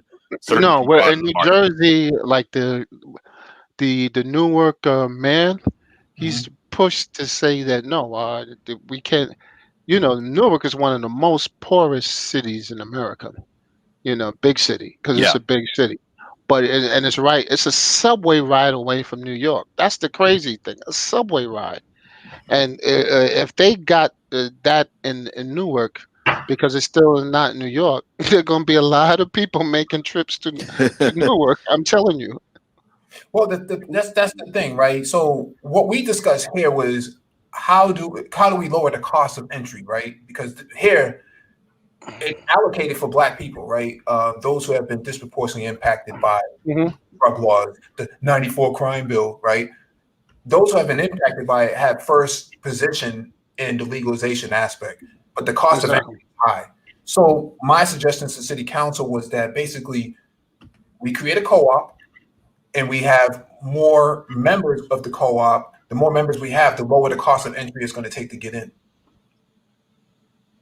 And so then we have community ownership of it. Now you have a bigger constituency that keeps the white predatory people from coming in and taking over, like the alcohol and cigarette companies from coming in, cigar companies from coming in, trying to take over, because they're not allowed to open up shop in predominantly Black areas. That's against the rules. At least for the next 5 years, to my understanding, they can't open up. Yeah, so, and by then, but now you gotta, and now you know how it is. You gotta see how you get these licenses and who you gotta, talk to and all this other nonsense. But No, there's at a whole least, entire process. You have to go through the. It's like a step program. So you attend the first classes and stuff like that in order to the seminars to get to that point. yeah. Um, yep. And then, like I said, I was looking maybe to do the ancillary business and just like the armored car business and things like that. So, for the Yeah. money and things like that. I don't want to be involved in the day to day with that. I just wouldn't like to, and Disappearing that track records, man. Disappearing would track just, records. Well, you figure out, at least you got the screenshot of it. We can Yeah. always go back 10 minutes. But the thing is, to your point, Black Torch, the banks, the traditional brick and mortar banks are not giving out. They're not making loans for that I because they know. don't tie in with it, right? And so that's where I'm saying public banking comes in, and that's where community banking comes in, right? And maybe Right, help. but the problem is, me and engineering cannabis was talking about that. If you got money crossing state lines, then it's breaking federal laws. Yeah, oh yeah. And so you gotta whatever money you get is got to be within that state, or they'll come after you with the No, So you can create an umbrella corporation, an umbrella co-op, where the money is allocated for that co-op, but not exactly for the legalization of cannabis. it's still they'll come after you with the RICO laws. Trust me. No, they're doing that here. That's what's going on here. I mean, because Really? Because I thought it had to be within the state, It's in the or yeah, with it's in the state. yeah. But I'm talking about most of if you want to get a co-op. I live in New York. You live in Massachusetts. MOT. You live in I think Colorado. yeah, come on. So it would be hard for us if we pulled our money together. Then it'd be still crossing state lines. That's the thing I'm trying to tell you. No, you can organize on the ground there and have a co-op set up there, and then you can galvanize your resources there. Yeah, 'Cause- but you need to fund that organization. Yeah, if I take out a personal loan for $10,000 and so does MOT and so does Renaissance Man and so does you, that's $40,000. You add a fifth person, that's $50,000. I know, but are you gonna? You're leaving. How are you gonna transmit that money? I'm trying to tell you. No, I'm using the individual aspect within the state itself. Oh, okay, yeah. Then you're right. Then you're right. Yeah, but this is the sort of brainstorming that goes on here. You talk to these other momos, these other black. Oh, they forget about it. No, they're not even having a conversation. And then if you party for it either. and then they're about to miss the. I don't know if you guys been on Lindell's channel, what's been going on with cryptocurrencies. It's been kind of interesting. I know. Yeah, Lionel, sorry. Yeah. Yeah. He has an interesting channel, Mhm. I still am not quite comfortable with crypto as yet, but No, digital takeover, man. Oh, I know eventually Africa's moving full steam ahead with it. That's without a doubt. Mhm. It's just that I like to see my money. I like to feel it and touch it. So, and you're in the right place. Hello. I'm Anel. Wait, I have hold on. two. Hold on, it just started playing. Whoa. What's it? I thought somebody broke in the com. No, it was Lionel. I went to his channel. I was about to share it, but it started playing his intro to his actual channel. Oh, okay. Yeah. I said this video is on private. How is that possible? Yeah. No, this is not Lionel. It was Griff, the guy from DR.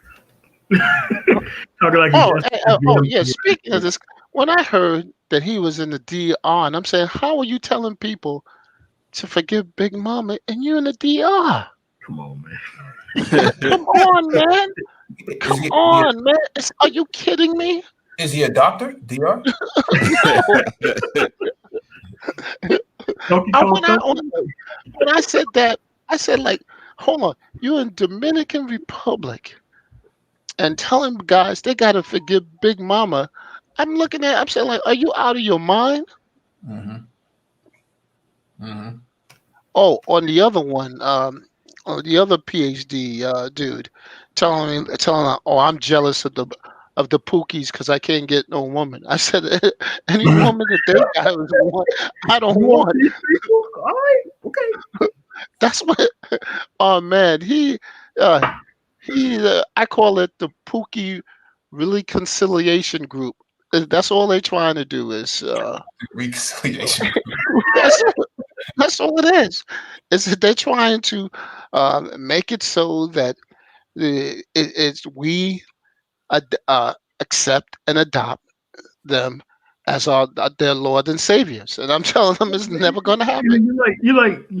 You like human beings trying to like adopt Tasmanian devils, man. Like what's going on, bro?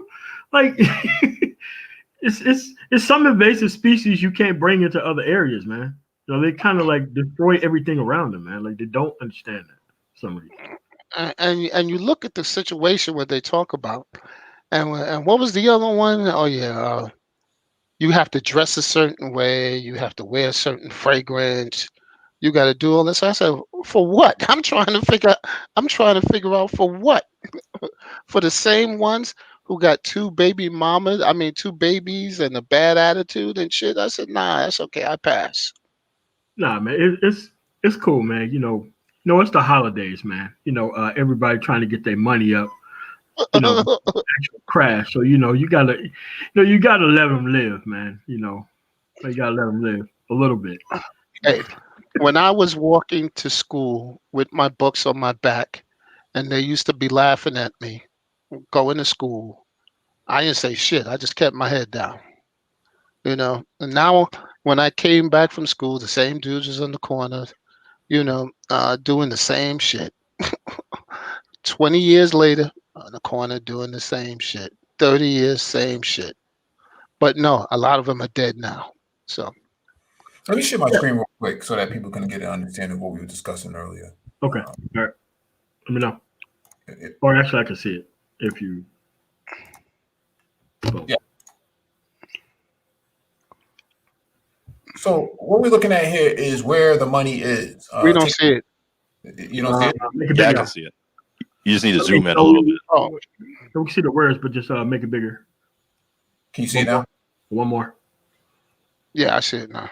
Boom. There we go. We got it. I don't Yeah. think I think we can see it, but not on the chat. Everybody else can't see it. Unless MOT gave me sharing privileges. No, there's a lag. I think there's like a Okay. 15-second lag between Okay.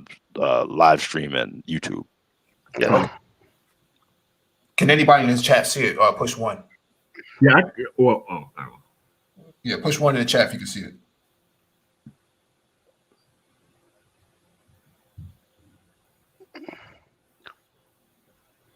Nobody's pushing. I don't think they can see it. Here it goes. Now they can see it. Yeah, like I said, I think there's like I said, 15-20 second lag. Oh, Okay. okay. Okay, so it says take a look at America's economic output. Yeah. Yeah, and so we look at New York, Newark, Jersey City, $1.5 trillion. We're looking at DFW, Arlington, $504 billion, $500 billion. Houston, another $500 billion. Now let's look at some of this, right here in Mississippi, Arkansas, and these places. It's flat, right? The dot is flat. So No, man. Look at all that green, man. Like I see it.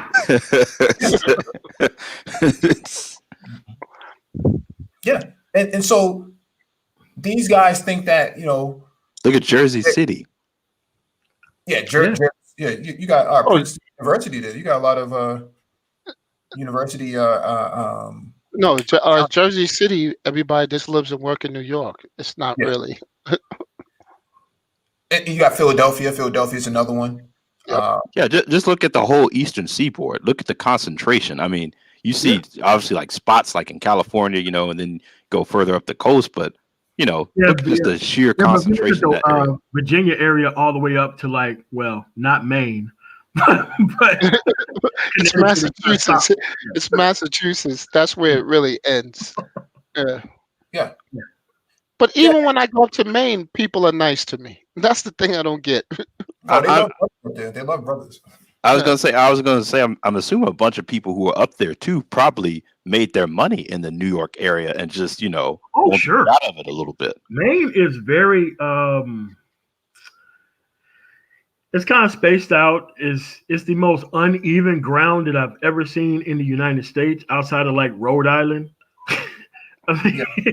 no, it's like another planet, man. Like everything's flat everywhere, and then it's like all these kind of like triangle hills and stuff, man, that you have to build on. It's crazy.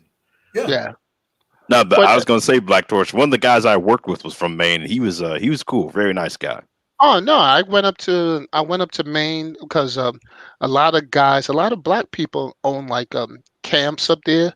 So you drive up there, and you got these lakes, and people don't mess with you. You go in there, and you do your thing, you raise your family. They're libertarians. That's why. Yeah, and nobody messes with you. The thing you got to get through is get through New Hampshire now. That's yeah, where the go issue comes in. You just gotta New go Ham- really fast. yeah, New Hampshire. That's where you got issues. But Maine, it's no problem. Wait, I think I've read something about that. Like, I didn't know that still existed. I think I read like historically there were like black people with like bed and breakfasts and stuff like that up in that area in Maine. Yeah, it's still there. But the problem is, see, to get to Maine, there's a little sliver you got to go through New Hampshire. Ah, okay. Yeah, because And I think it was really big back during the days of like the Green Book.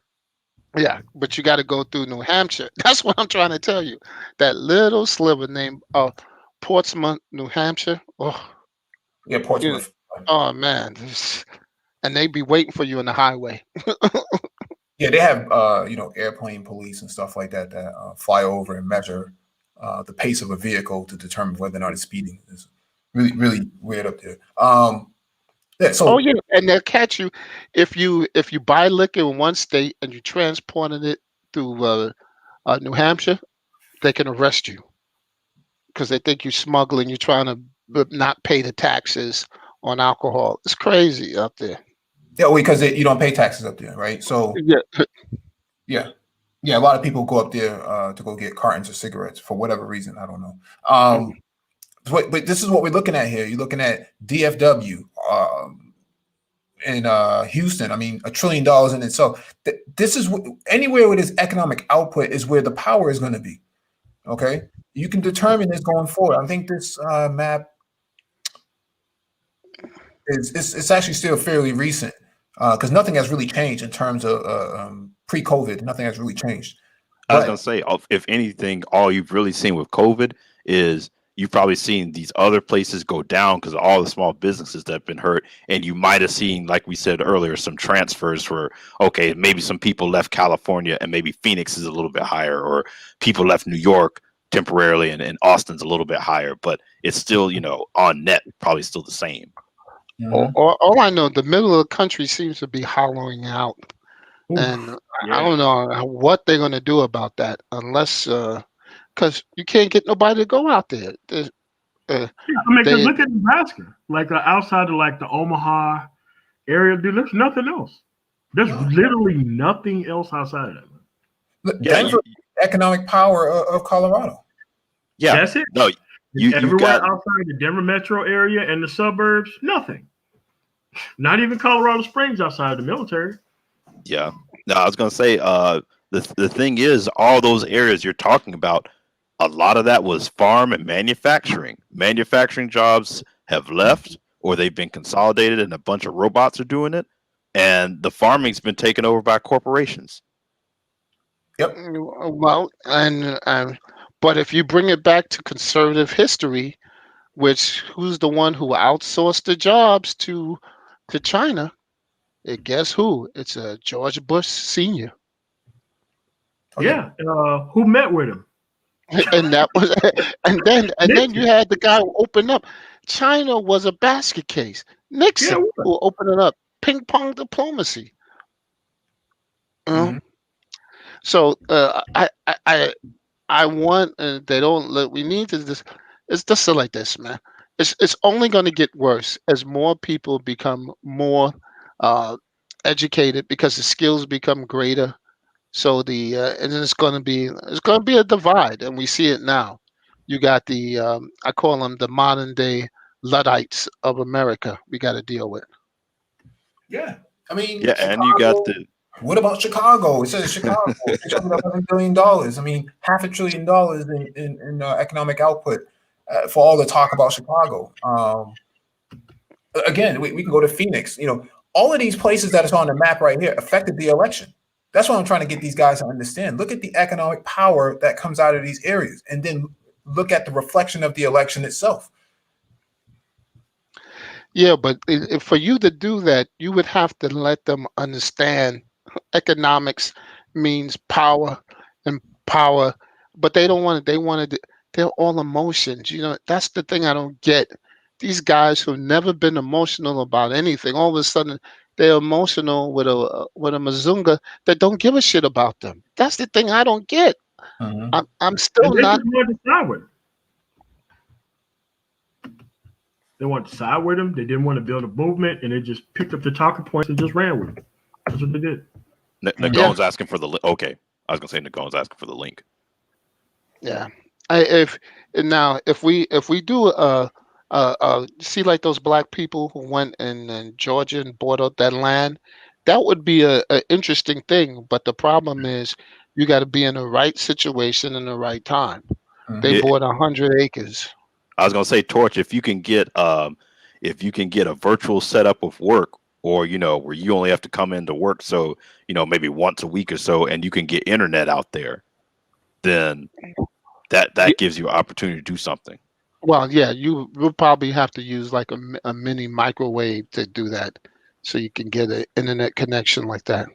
Because It's not that bad. It's not that bad. yeah, I think so. When No, I I mean, they got really good rural internet now. Well, some of them don't, because I know they were saying, in some of these rural places, because Well, kids been in blue doing states, homeschool, you've been having to drive buses out there and no, have in blue Wi-Fi states. hotspots. What's up? I say in blue states. Oh yeah, Oh, yeah, I'm okay. talking about red states. Yeah, I think you Oh yeah, might well, have to red put a states, hell microwave. to the no, man. Like they don't even do buses or any of that stuff out there, man. That's what I Yeah. Yeah, said. man, I'm pretty much done. You're gonna have to put because you'll need if you want to get programmers and things like that, they need high speed connections. They need to get to the and they need those things. I don't know how they expect you to do anything else. And who's doing those things is foreign countries are making these digital nomads so people can come there and do that. Yep. Yep. I sent you that Renaissance. Didn't I send you Yeah. that Yeah. information on that?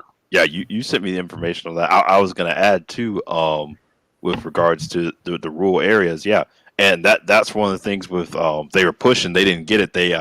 Biden ended up appointing the same guy over a Department of Agriculture, which a lot of people were pushing back against. But that was the big push, with trying to get Marsha Fudge or someone else over the Department of Agriculture. Is maybe you get some progress in some of these rural areas with some investment in some of this stuff. The agriculture department has been historically the racist department. It's been so much racism in that department, Yeah. from actually stealing black farmers' lands, to denying them loans, to not giving them the same educational benefits. Like, there's this thing, 4-H clubs, and you go to these land grant universities to get access to these things. And they wouldn't give black farmers those access. Black farmers had to go to black colleges to get those things. Yeah, and like I said, if you can get someone over there, over that department, who can help push back against some of that stuff, that's huge. Especially, like I said, that coupled with some sort of recompense, like the bill Cory Booker has proposed for black farmers, could be huge, at least for. Oh no, but that's a Democrat. Remember, they don't Oh do yeah. nothing. They don't do nothing. Yeah, They yeah, don't. never mind the fact that they, just appointed, first black defense secretary, number 2 man in charge of the military behind the president. Never mind that happened under a Democrat. Well, he's number 4, because it goes president, vice president, speaker of the house, and then him. Really, No, no, I no. thought. No, Number 1 at the Defense Department, number 4 in the succession line for the Yeah, presidency. But he's behind the president. He's in charge of the armed forces, correct? He's but he's for in succession for the power. It's the president, vice president, speaker of the house, then him. Yeah. Because Speaker of the House is pro temporary of the Senate. Yeah. So underneath that. Yeah, sure. See, these guys don't remember when that guy, what was his name, who tried to come over and said that he was president. Oh shit, Alexander Haig. Oh yeah, that was. You saw this guy. He came on TV. I'm now the president of the United States. Everybody said what? He said, "I'm in charge. Don't worry, I'm in charge of the White House." Now, this is after the whole Reagan thing, and they people were like, "Hold on 1 second, man. You're not really handling the succession here, right?" So they were thinking he was a real power-hungry guy. He took a lot of heat for that, Alexander Haig. He certainly did. Yes. Yeah, he was like what, number 17 or something in succession? He was number 4, but he tried to jump over Tip O'Neill. He tried to jump over Tip O'Neill and the vice president. Yeah, he tried to go over the VP first. That's what he was trying to do. He was trying to jump over George Bush Sr. at the time. He was VP. So yeah, it was kind of crazy, but people were laughing about that, and I was going to ask you, MOT, just coming from your perspective as a black vet, I'm sure that's got to be a morale boost for black vets who are active right now serving. Oh, sure, man. Everybody's excited about it. Like, I've heard a lot of good things about the guy.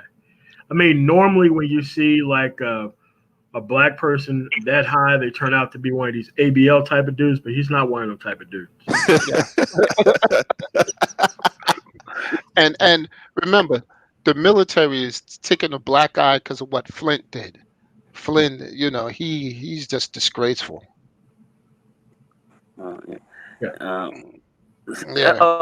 I just saw the title here. What, these guys are trying to take down all their stuff? Is that it? You missed it. They did already. Oh no, they already did, man. Poof, gone, disappeared, never happened to go. Oh, they purged.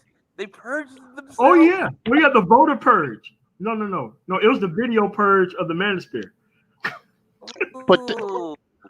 But this is the third time he did this, and that's the thing you guys don't get. When he was saying that the first time he did it, when he said the real men in the community were the Pookies and the lames was all that, he had a whole bunch of those videos up and he removed them. I remember this all the time. He's done that. These guys, well, listen, they just don't want that record standing. I understand it. I understand it. They're trying to burn the evidence. No, they're like Enron, man. They're like shredding the documents, man. Oh man. Yeah, very interesting. Very interesting. Yeah. So if you've been looking at what's been going on with cryptocurrencies, it's been kind of interesting because now all these banks are getting involved.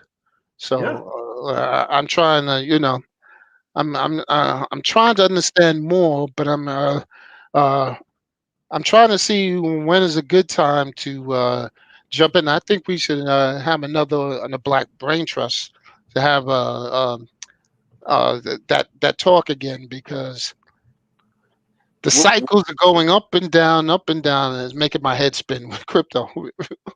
Well, the Black Brain Trust certainly had predicted, the banks and all of them were going to get very much involved. We had spoken about how this was going to be, the next, kind of the next big add-on in the economic system, and it's definitely going to be a part of the banking system. And here it is.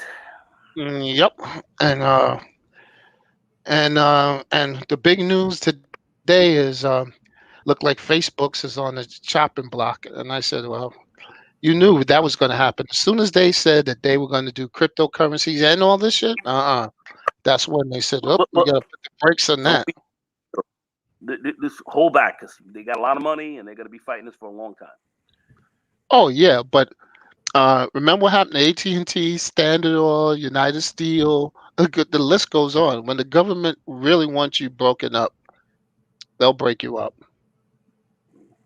The other thing that's going to be interesting to see is if this administration or the government in general is really going to take this different information campaigns that have been going on seriously.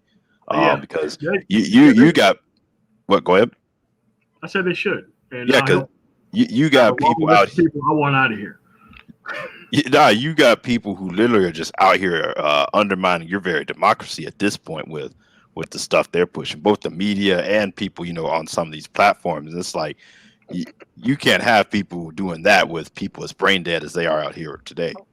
Well, When that's you have why. Fox News and Rush Limbaugh walking away from what these dudes are actually saying wholesale, that's where you lost people, man.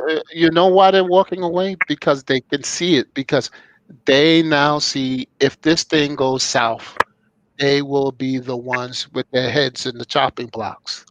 And that's what it is. That's what that Koch brother does.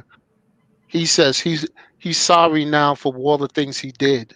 you know. Sheldon He, Agency. Yeah, same thing. he, Yeah. he's apologized a couple times, but but the Coke, I don't buy jack shit he said. Yeah. At least Bloomberg went and did something. He went and paid for those people to vote in Florida. Now that's a Somebody lawsuit blocked I that want to see. in Florida. And yeah, and that's a lawsuit I want to see because I want to see them bring. That's a suit that should go up to the Supreme Court. How can they, after somebody paid the fines? How can you stop them from voting? And they said legally that that he could do it, and there was nothing legally to stop him. And then it was political. It was political as to the reasons, because now all of a sudden you're going to bring these people in who could now vote. They Yeah, but did all they could to we stop him. know that we know this one is over. But I'm looking for the next election to get this guy Santos out of there. So you want to make sure to bring the legal challenge now, so that he can't do that. Just like that woman Stacey Abrams. It's the ground game. It's the ground game. Yeah, You no, start- DeSantis is a mess. That guy at one point was trying to expand the stand your ground law to basically have it where people could essentially shoot at people who were protesting. Like that's what he wanted to do in response to all these protests going on around the country. So I'm like, so all these people who talk about Constitution and Second Amendment, they're gonna go and literally think it's okay to pick up guns and shoot people for exercising their First Amendment rights. Like, it's just nuts. They never cared about those things. They never cared about those things. They never did. well, Yeah, that's what this whole Trump thing is shown. Yeah. They don't. It's not about conserving the union or conserving the republic or laws or anything like that. It is conserving my privilege and basically my authority. well, that's what it's all. That's what it's all been about. That's what, and that's the thing. The South has some real reckoning to do. The North, we got our issues. We got pockets of racism. We got our police, but the South, they got structural shit. You know what I'm saying? They got some real things they got to work out, and I think it's going to work out because what's happening now is that people know, like I mentioned her name, Stacey Abrams, and then they got the ground game. They got the formula, and they proved it worked. So now they're gonna double down. Yeah, and I was gonna say the thing with the difference between the two torches, you all have enough sight, big picture, to see. Okay, this is helping my economy. This is helping the community. Me taking this policy is not. So it may not be something I necessarily are jumping up and down for, but for the greater improvement, it's something we got to do. And see, that's the mentality that's lost in the South with people, anti-immigrant and this and that. Is people are losing the big picture and the sight of all that of, hey, this is hurting me in the long term. Yep. Well, I want to say this: you have people down in the you have these guys reducing the amount of voter polling sites that you can go to right now. I've got a couple of brothers down there who are working in that campaign, and they're very Cobb active, County. They're shutting down the amount of polling stations that you can go to. I mean, in the middle of all of this crap going on right now. Yep. Here they are, literally trying an active voter suppression, right underneath your nose. After all what's going on and all the scrutiny, here they are shutting down polling sites to keep you from coming out and voting at the levels that they fear you. And they're going only in the Atlanta metro area. They're doing that too. That's the funny thing. Yeah, Yeah, but they don't. But, go ahead, Nicole. They're doing to keep you from voting. Go ahead. What's that? No, I was just saying Go in ahead. the Go ahead. Atlanta metro area, that's the only place you're seeing these tactics. You're not seeing it in other spots because it's targeted towards specific people not being able to vote. And you already had people complaining about like up to 10-hour wait times this past election in And those the thing areas. about it, but the thing about it, if if they lose this election, it's over. It's completely over for them, and they know it. So they're going to try to Well, do. I don't know. I believe so because it's you know why I believe so, because the formula is known now. So they're going to keep people to come and vote to say, oh, you see how we got the success? We see how this is working. I'm just saying it people like when they see, okay, my vote count and I got my person in there, and you know, Yeah, and but what did you say? no, social showing you got to fight hard for it. You got to fight hard for your vote, man. 'Cause these guys. Oh well, definitely come on, man. Come on. I seen Eye on the Prize, man. You seen what they were doing to black people attempting to vote, or even talking about voting. This is nothing. You stand online for a couple of hours, you know. Yeah, I was going to add too Well, to what you're saying, I Torch, remember. is now I was going to quickly add the Senate map is not good for Republicans in 2020 either. 2022, I'm sorry. They got a No. lot of seats they have to defend. So, you know, assuming Democrats don't continue to lose seats in the House, you already got the presidency for 4 years. They can't really afford to lose this election or the next one as well, or it's just going to be, it's just going to be a nightmare. Man, I think the key thing that they have, the Republicans have been doing, which see if we can turn this around in 2021 with reapportionment, is seeing if you can kind of do something with these gerrymandered seats that the Republicans have. The Republicans have themselves in power because they have a lot of gerrymandered seats that are specifically more designed. So these candidates or the party is picking their voters as opposed to the voters picking them. So they're drawing their seats in such skewed up ways that they're in these districts that are hard to lose in. So that's a big part of the problem. That's what really has to be applied next. It's really, and that would come through the DOJ, is really being able to begin to eliminate these gerrymandered seats and put more balanced districts into place. Now I know underneath the census, some of this is going to change. Remember, they tried to cut the census short and everything else like that, so they were trying to jury rig the game. So these kind of a lot of this information wouldn't really get out, so they would have to change these seats. But that's what's keeping them in a lot of power in the Senate and in the Congress. A lot of congressional seats is the gerrymandering of these seats, and hopefully that can be through reapportionment. Hopefully that can be or begin to start to remedy that, because that's where the Republicans are maintaining power, is through these state houses that are drawing these very warped, skewed Senate and congressional districts. So Yeah, we you have got to start one in winning a lot more in Brooklyn. the state house. We have one in Brooklyn where they have a small minority of white people and the rest in Staten Island, and that's a district. I said, how is that possible?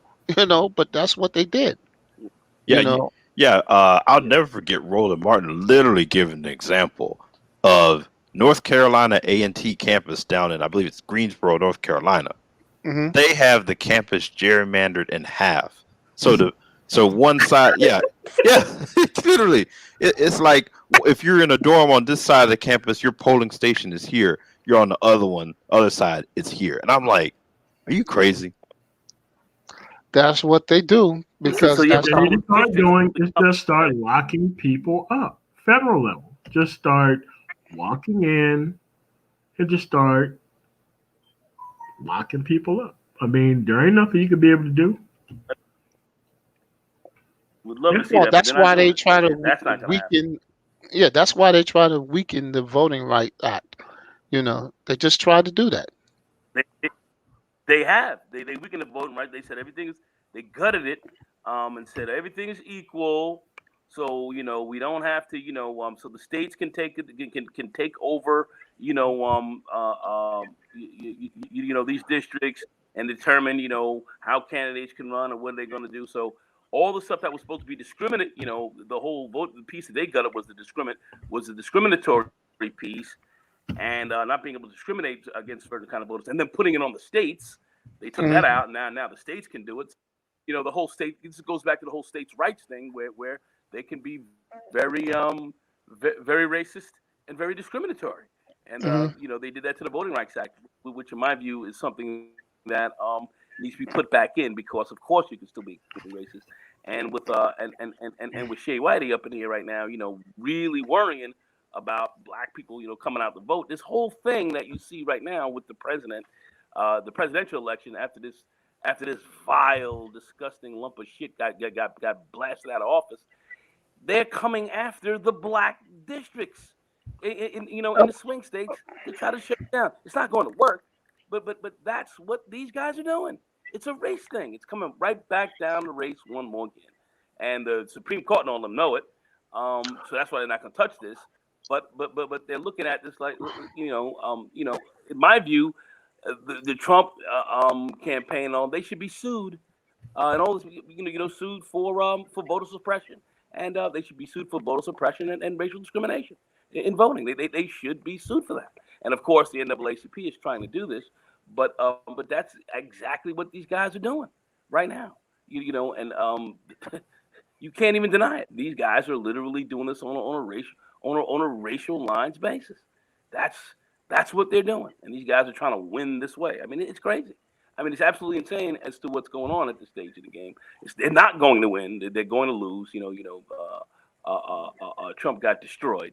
He got beat down hard, but yet,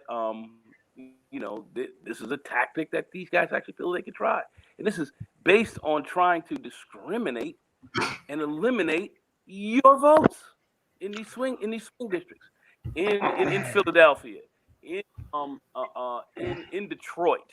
You know what I'm saying? In Atlanta. I mean, this is what these guys are doing. Well, they tried to do it in California by putting up fake mail ballot boxes for people to drop their ballot boxes in. I mean, their ballots in. It's all. This is the nature of their lawsuit. I mean, this is the nature of their lawsuit.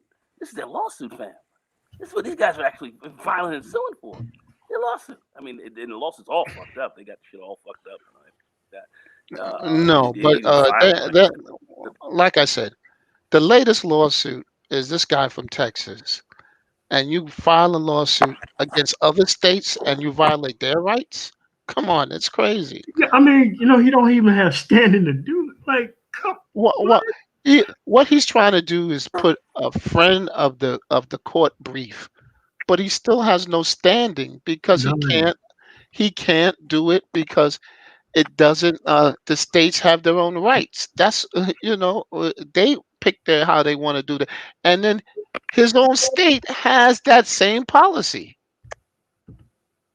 Yeah, and then they have no evidence. So here they are trying to take literally an evidentiary, legal decision. They're trying to solve it politically, because this is all a political issue. It's not going to happen either. So it's crazy. But this is the stuff that these guys are trying. And one more again, that's why I wanted with the brain trust. We've been running eyes on the prize, so you understand this whole voting rights piece and see exactly how what they're doing today was actually being done back then and before. But back then we were fighting, and people were getting their heads fucking clocked. People were getting their heads blown smooth off to try to stop this kind of shit that's going on right now. And it's from that time to now, it's absolutely contiguous. It's the same things are going on, but they're trying the same types of moves. But this is what we were fighting for. And and then you have a lot of these shine bones here who sit around here and don't understand. Well, that's the most surprising thing. That's why we're gonna keep running stuff on. But I'm saying that's why we're gonna keep running this stuff on the brain trust. So when people come out here talking crazy, you can't say it. You can't say crazy things because here's the documented evidence we've got on the live stream right now to show you exactly what's going on. And Hey, Doc nice Phoenix. surprise. Perfectly. Yeah. Hey, Dr. Phoenix, what's going on, man? Thanks for coming to the panel, man. What's going on? Thank you. How you guys doing? All right. Dr. Phoenix, what's up, baby? What's going on, Nagon? What's up, Dr. Phoenix? It's What's been a going on, minute. Yeah. Been really busy. Man, yeah. So I was catching part of you all's conversation. I heard the part where you guys were talking about General Lloyd Austin.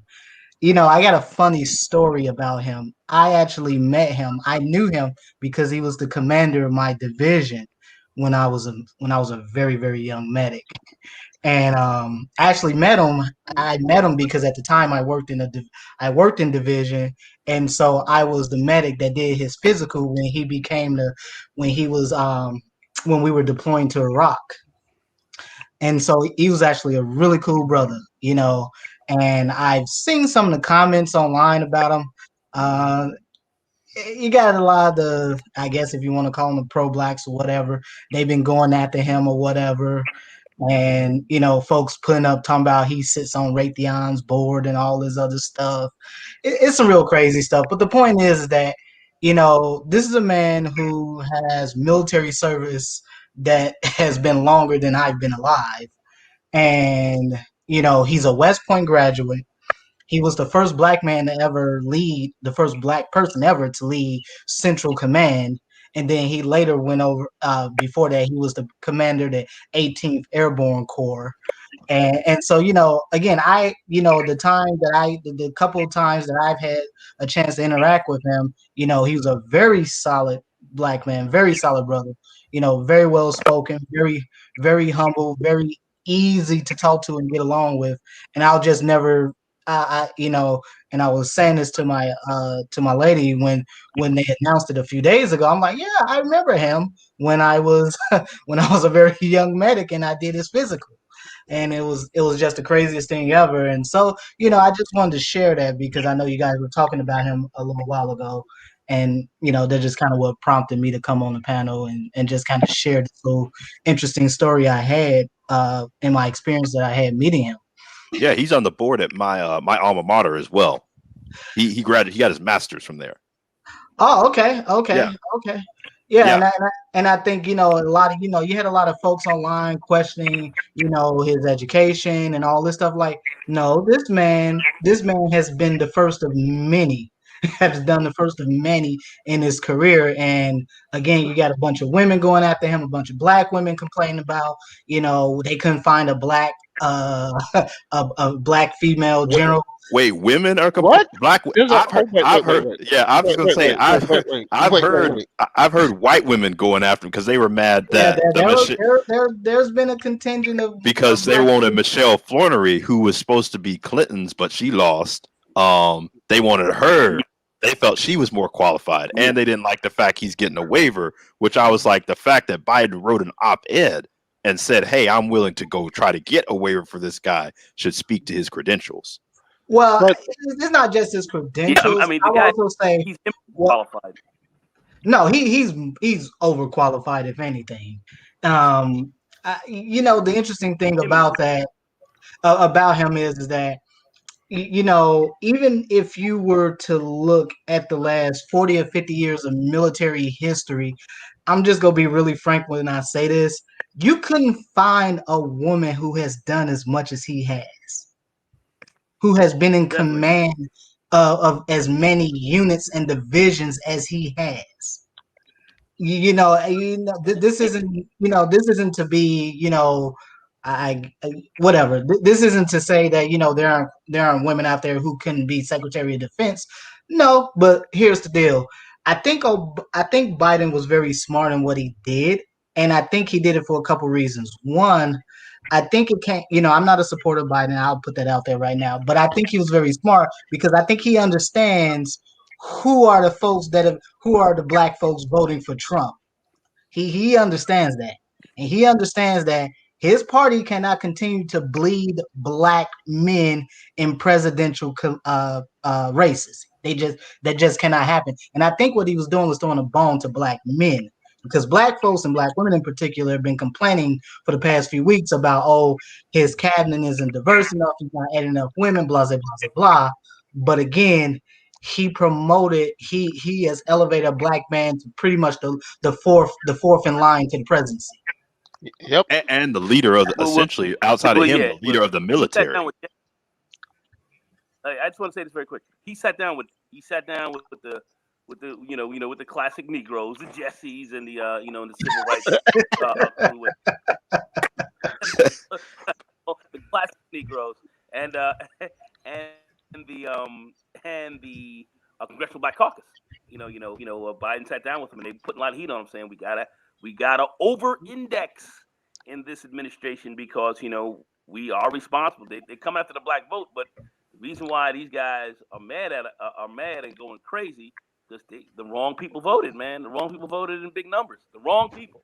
Those are black folks. So he's saying, listen, man, you gotta over-index a little bit. You gotta have some black folks at some very high spots. So I do believe that there was a lot of political pressure put on him to put this brother in there. But my Sands from college, he knows him. He knows him as well. And he was a colonel in the he was a colonel, so he knows who this guy is. And Biden has a relationship with him too. That was the other thing. Biden actually has built a relationship with Austin, so it's not like he's an outsider to him. Well, and I think that's the point. I don't think the problem is that you don't see very many black people and black men specifically get to the level of 4-star general. Very few in history. Okay. Yeah, I can name two. Man. Yeah, you don't see that. Chaplain James and Pete Peterson. Yes. And again, because this is not such a common occurrence, I think this is what makes it even more of a sort of he's kind of throwing a bone to black men, if you will. Not to say I'm not sure if it's going to work or not, but the point is that I think the pressure on Biden was specifically to get black women, but I'm just gonna keep this 100. I think in many respects, I don't think you can find a lot of very qualified black women in some of these really high profile positions that they were looking to really fill with, sort of diversify, if you will. I'm just going. And the man's got combat experience. Yeah, and I was going to say, Dr. Phoenix, you bring up an interesting point with throwing a bone in the sense of you could argue that there is a contingent of black men who are conservative, and a lot are going to come from that military background. So this plays really well to that angle. And remember, 82% of black men did vote for him. So he besides the You're right. I mean that is correct. I think that is correct, but I do anticipate that the Democrats are going to continue to bleed black men for obvious reasons. The interesting thing is that when I'm looking at sort of the folks who are advising Biden in relation to the health and to COVID and his health, his medical healthcare team that he has leading up. The guy that he just appointed to lead the Department of Health and Human Services, which Centers for Medicare, Medicare, Medicaid fall under that. The NIH falls under that. All of that. So again, the CDC, all those organizations fall under that. Again, if you look at the folks who he appointed, you ain't really finding no black folks there. It's mostly whites and Latinos. Yeah, he appointed Marsha Fudge, I believe, Health and Human Services. They were trying to push to get her over ag, but that didn't. He kept the guy who had been there previously. Vilsack. Vilsack, I think. But you are right. I was going to say only other prominent black people that I can think of. I think he appointed Susan Rice to some head of domestic policy today, and I know Cedric Richmond is in charge of engagement or something like that. Yeah, he's White House engagement and public relations engagement. Susan Rice. And he's known these guys for a while. He's known them for a while. Go ahead. My take on Susan Rice is. I'm with you. I don't see that. I don't see that working at all. Look, I I think she's a Condoleezza Rice light, or at least attempts to be that in demeanor. But I think at the end of the day, it is what it is with her. They just kind of gave her some role, so she have, they gave her some position, so she have some role. It's nothing that I feel that is of any significance within the administration. She's not going to be one of the people sitting in the war room with them. That's for sure. Yeah, because we seen what she did the No, I last get you. time. She Yeah. she she's incapable of making any decisions that you would depend on with your life. Yeah. No. Yeah, It's definitely not going to put her. but It's but not going to put her in but that Dr. sense. Phoenix, I had a Sense of question for you. spotlight.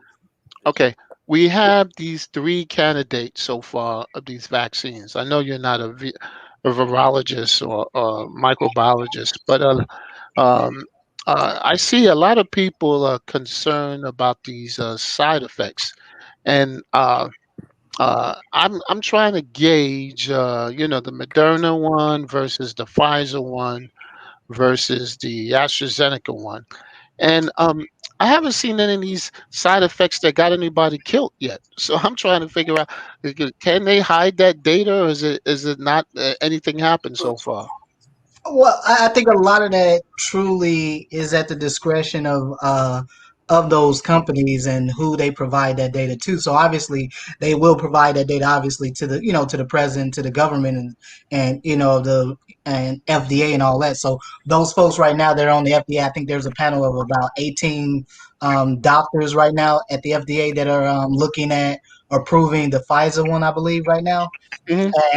And again, they're going to see those findings and the side effects and all of that. But what I right now, I mean, arguably, I would say you won't see any side effects any more significant if you went and got a goddamn flu vaccine.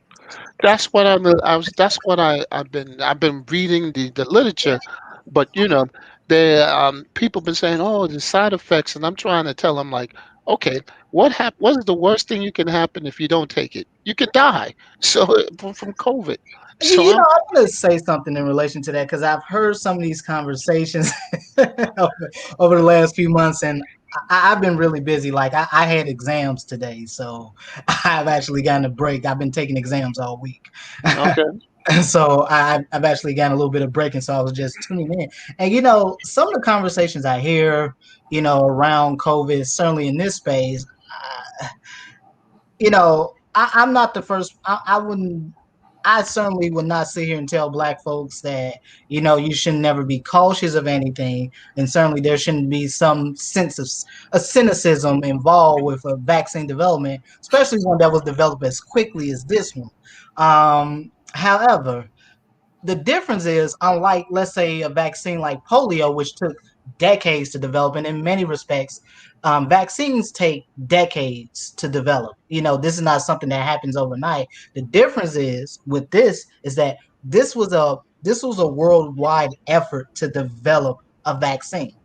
You didn't just have the U.S. working on it. You had countries from all over the world that were all collaborating, working on it, despite the rhetoric that you hear out here about this country not liking this country and all this other stuff. No, they're all working together. The scientists and the virologists, the immunologists and the physicians and all these folks in these countries, they're all working together, sharing data and information to help develop this And vaccine. and remember, before we had to incubate these things in eggs and things like that. Yeah, they did Technology has RNA Yeah, based. and today with technology and what I was reading about what CRISPR's done, CRISPR's changed all this. It's just basically we can like Moderna did their vaccine in 2 days Well, using with and CRISPR. see, this comes down to the fundamental problem that I typically have with a lot of black folks, and again, I will say, there. I mean, certainly there's good reason for black folks to be skeptical about stuff, but at the same time, I think black folks really need to grow the hell up because everyone Well, they talks still about it's the Tuskegee experiment and the LSD how many thing, people and really, let's just be honest here. Realistically, how many people truly know about the Tuskegee experiment in detail? I mean, how Well, many people really know about it?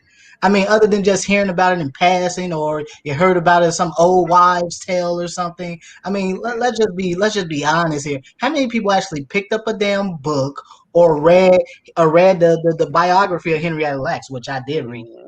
yeah. Well, the Yeah, nurse that I was, mean, I, yeah. I again, I even have an autographed copy of Medical Apartheid. I met the woman who wrote it. It was a black Mm. woman. I have autographed copies sent No, over. I'm personally, And so, I read I it. said it to say that, at the end of the day, black folks talk about stuff, but I really think black folks truly don't understand really the implications of what's going on. And I think part of it is that because historically, yes, black people have been maligned and experimented on by the healthcare system, by medical scientists. Yes, I think that's what's giving rise to a lot of these old wives' tales and a lot of this other Right, craziness and chicanery you hear out here about just take this or do this or do that. And again, I think part of that stems from the fact that yes, black people historically have not gotten the standard of care. right. And so again, that leaves room for these, if you want to call them charlatans, snake oil salesmen, whatever, to come in and kind of tell you all these fantastic stories Yeah, of just well, doing the this and one take the this one that I keep and do hearing this. is the microchip. They put in a microchip in the. I said, I said, okay, They I do don't. not need to put a microchip in to track people. Black people are so silly that they post everything they do on Facebook. Every black person that has an active Facebook account, just know the fans know all about you. Oh man, it's so funny when you hear these things, and then I told them, and I said, hold on, I said, you understand that SARS and all these the things they've been studying these things for over 16 years. So when you say that they really just came up with this thing overnight, that's not really true. They understood how this thing worked. It's just this new one that took them time to once they understood it, but they went through MERS, they went through all these other ones before, and they knew about it. You know, Yeah, again, I mean, I do, I do. there's been plenty, and I also think one of the misnomers here is that a lot of folks don't believe that there hasn't been a lot of there's been plenty of research on COVID for decades. The research on COVID didn't just happen That's because my point. COVID That's what I was COVID saying. 19. No, no, no, and that's what I'm getting at. There's been research on COVID and various treatments for previous iterations of COVID viruses. From MERS to what we saw with SARS and all of Yep. that, going back at least 2 decades. And so again, you already had a basic understanding of how COVID worked. Again, now this one is a bit new, hence the name novel coronavirus. Hmm. So there were things about it, the pathogenesis of it, and stuff like that were somewhat unknown, but the general workings of it were known relatively. Okay. And so again, that's why scientists were able to figure out, doctors and scientists were able to figure out other, treatment methods that were already existing for other respiratory diseases and able to apply them to COVID in a relatively effective manner. Now, in relation to when Donald Trump, President Trump, had gotten COVID, what a lot of folks don't understand is that he's the president of the United States. He gets the best care in the world, no matter what. Oh yeah. And that's why the reason he can walk into a hospital and 7 days later he's okay, because they threw the kitchen sink at him. Uh, And they literally gave him an experiment. They gave him the monoclonal antibody treatment, which is experimental.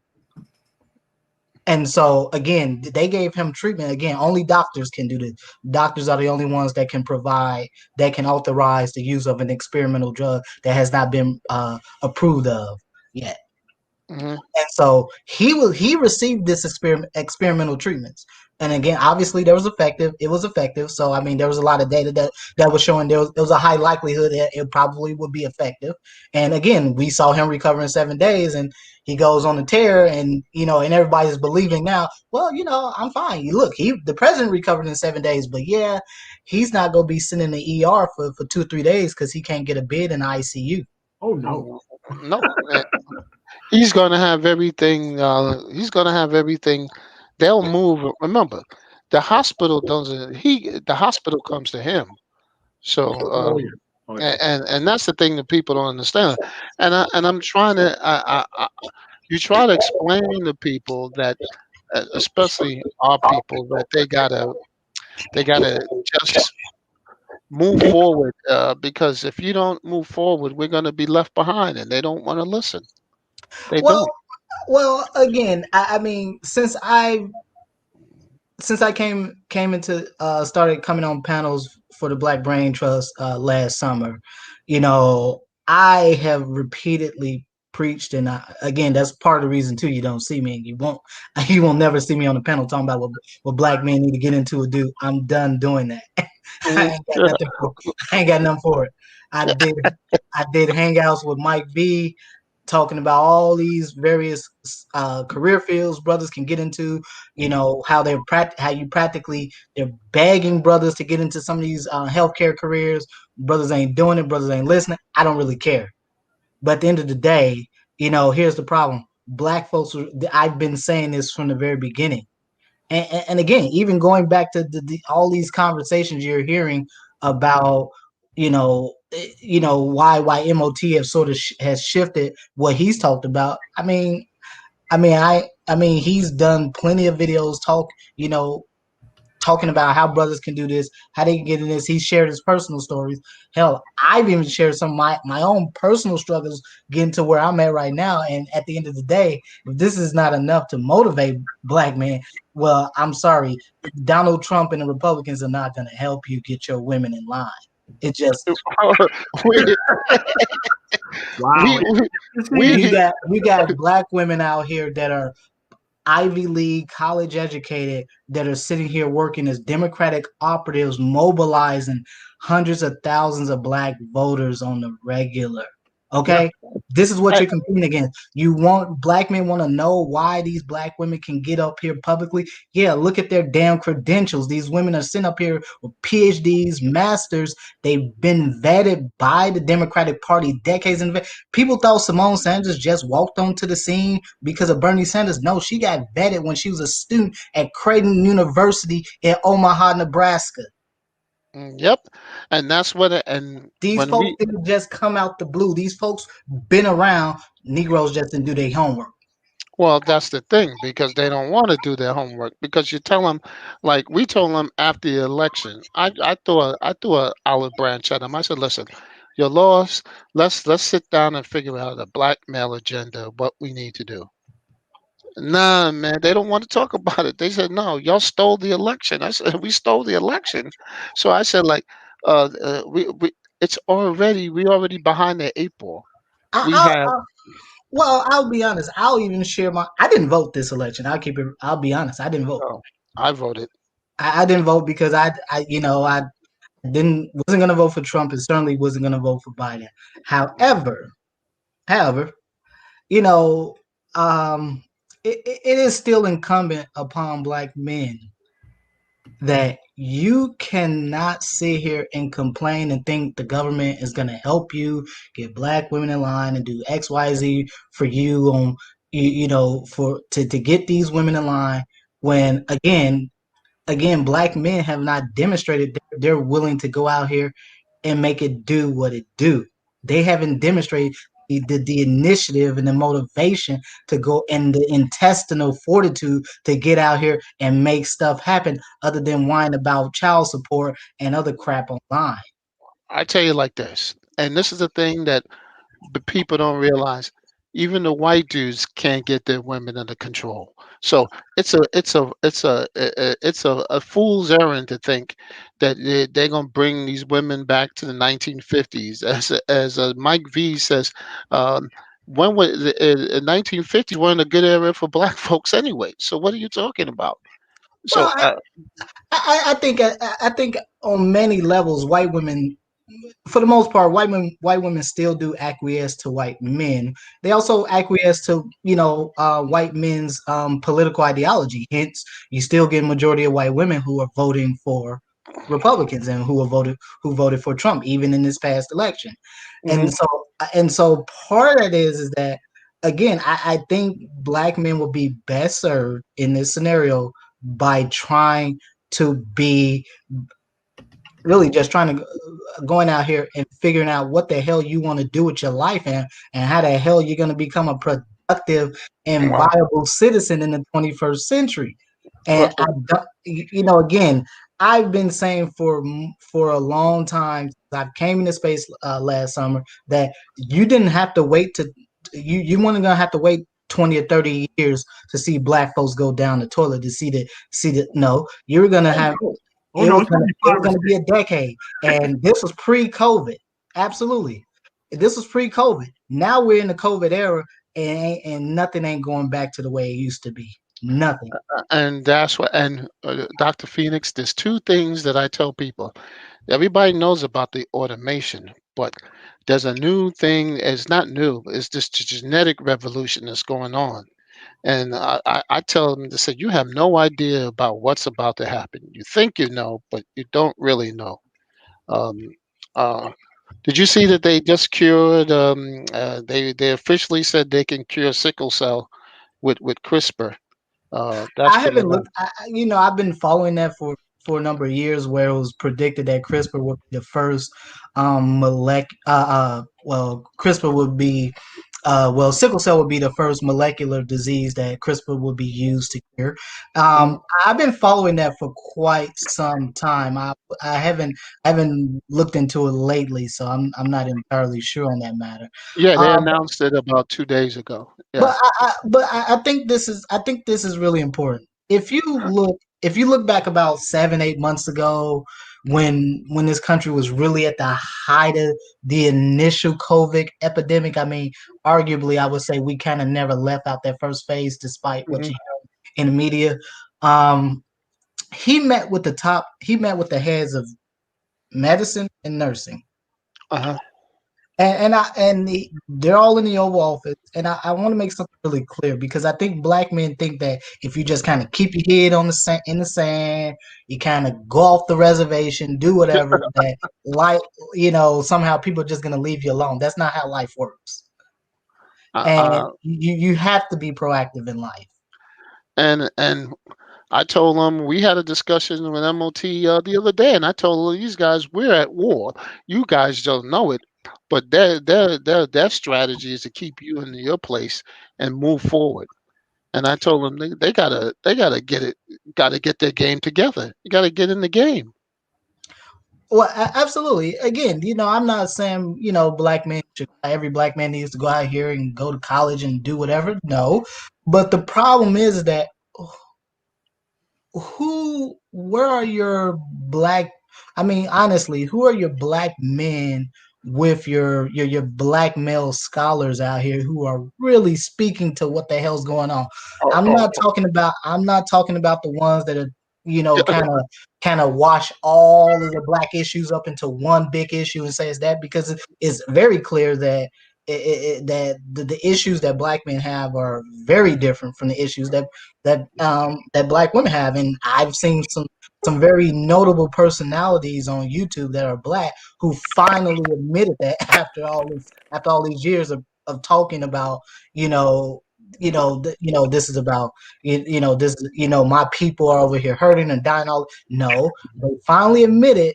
I've heard a couple of notable ones that finally acknowledge that, yeah, they know that, yeah, the issues black men have are distinctive from that of the entire black society. yep. And we covered that. Yeah, because we got a bunch of guys with PhDs and they're not doing anything. They're just telling you, "Oh, go back to that, go back to the reservation and wife up one of these women." And I'm like, "Nope, I pass."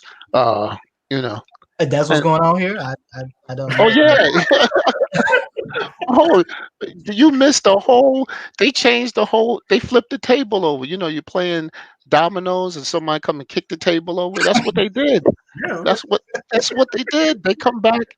This is the new thing. They want you to forgive her, yeah. and then they want you to partner up with them, and you Yeah. still take care of those kids. That's not yours. Look, I I don't care. I think kind of, I've been in healthcare most of my life, okay? And I think, just kind of given what I've done throughout my life, a lot of people think I'll be more forgiving. I'll be honest with you, man. I think the last thing black men should be about is forgiving. Exactly. I think, look, people know, everyone knows what has happened to black men out here. Black women by far know it because they throw it in. You've seen these academics talk about it. Oh yeah. Black females and black males alike. Black female academics, black male academics, they talk about it alike. But again, I'm of the mindset that if you're a black male academic, if you're telling black men to forgive, and again, I don't know who these folks are, so but I would just say, it's a fool's errand. And really, what's the real goal here? What is your goal at the end of the day? Is your goal to sit here and say you want to have this healthy, viable community? Because you can't have a healthy, viable community when you got a significant portion of black folks that can't even read. I was watching a documentary about a month ago in Detroit. Detroit has almost a 50% literacy rate. 50% of the people in Detroit can't read. Oh yeah. I can believe it. I can But believe it. Detroit also shares it has this dubious honor along with Cleveland, Ohio, having one of the highest rates of childhood poverty in the country, almost 40%. Mm. And so, how do you rebuild? How do you build a community when? Okay, I just use a biological term. When a good portion of it is junk DNA. Okay. And the point, and that's what MOT has been pointing out. There needs to be a separation. We gotta. It's like uh, remember if you have a soldier come in and his foot is all green and whatever, and what do you do to save the soldier's life? Do you amputate the foot or do you let the foot takes the whole person out? Well, gangrene is one of those things. If you don't amputate, it spreads. So just let. The sad part too, Dr. Phoenix, is even with that analogy, if we just got the effort going in the right place, in the right direction, I mean, even if you don't have the smartest, bulb on the tree, most best genetics, they can find something to do in this world that would be productive. You don't have to be the smartest bulb. I think that's kind of really the misnomer. You don't have to go off and do something trying to do what I'm doing. No, you don't have to do Yeah. that. No, we just need you to do basic things. I mean, when we've been on Arts panel, he said, "Hey, if I could just get parents to read to their kids for like 30 minutes or sit with them to do their homework, do you know how far ahead you are if you get that?" And he was talking about kids in general. So I was like, if we just did basic things like that with these kids, it would make a world of difference. But your school systems that have to match up. We have a lot of school systems that are just institutions of failure, and you don't have the proper teaching infrastructure, okay, or the or just the structure itself to really program your children for success in the first place. You don't. In many communities, you don't have it. You have it in some, but many communities you just don't have it. So you have these inferior school systems where kids are just going into, and they are just, straight to the prison system, if you will. It's a daycare. That's what I was gonna say. It's a daycare. Yeah, I mean, more like a weight station. But A way station. It's not designed for them to come out and do well. I don't like us sitting here saying, genetically our kids are this or that and that they're waste. I got a lot of issues with that. I think what we have to do is we have to look at really the institutions that we have to capture these kids, educate them properly, and move them up the line progressively, as opposed to what we have. And Okay. I think that I'm going to say this is on us. Okay. But one thing I gotta agree with Dr. Phoenix on, if you make poor genetic choices in selecting a mate, what chances are in nature? If a species makes poor decisions when it's selecting a mate, the offsprings are weaker. What happens to them? I mean, I think that's in some respects a quasi-racist argument.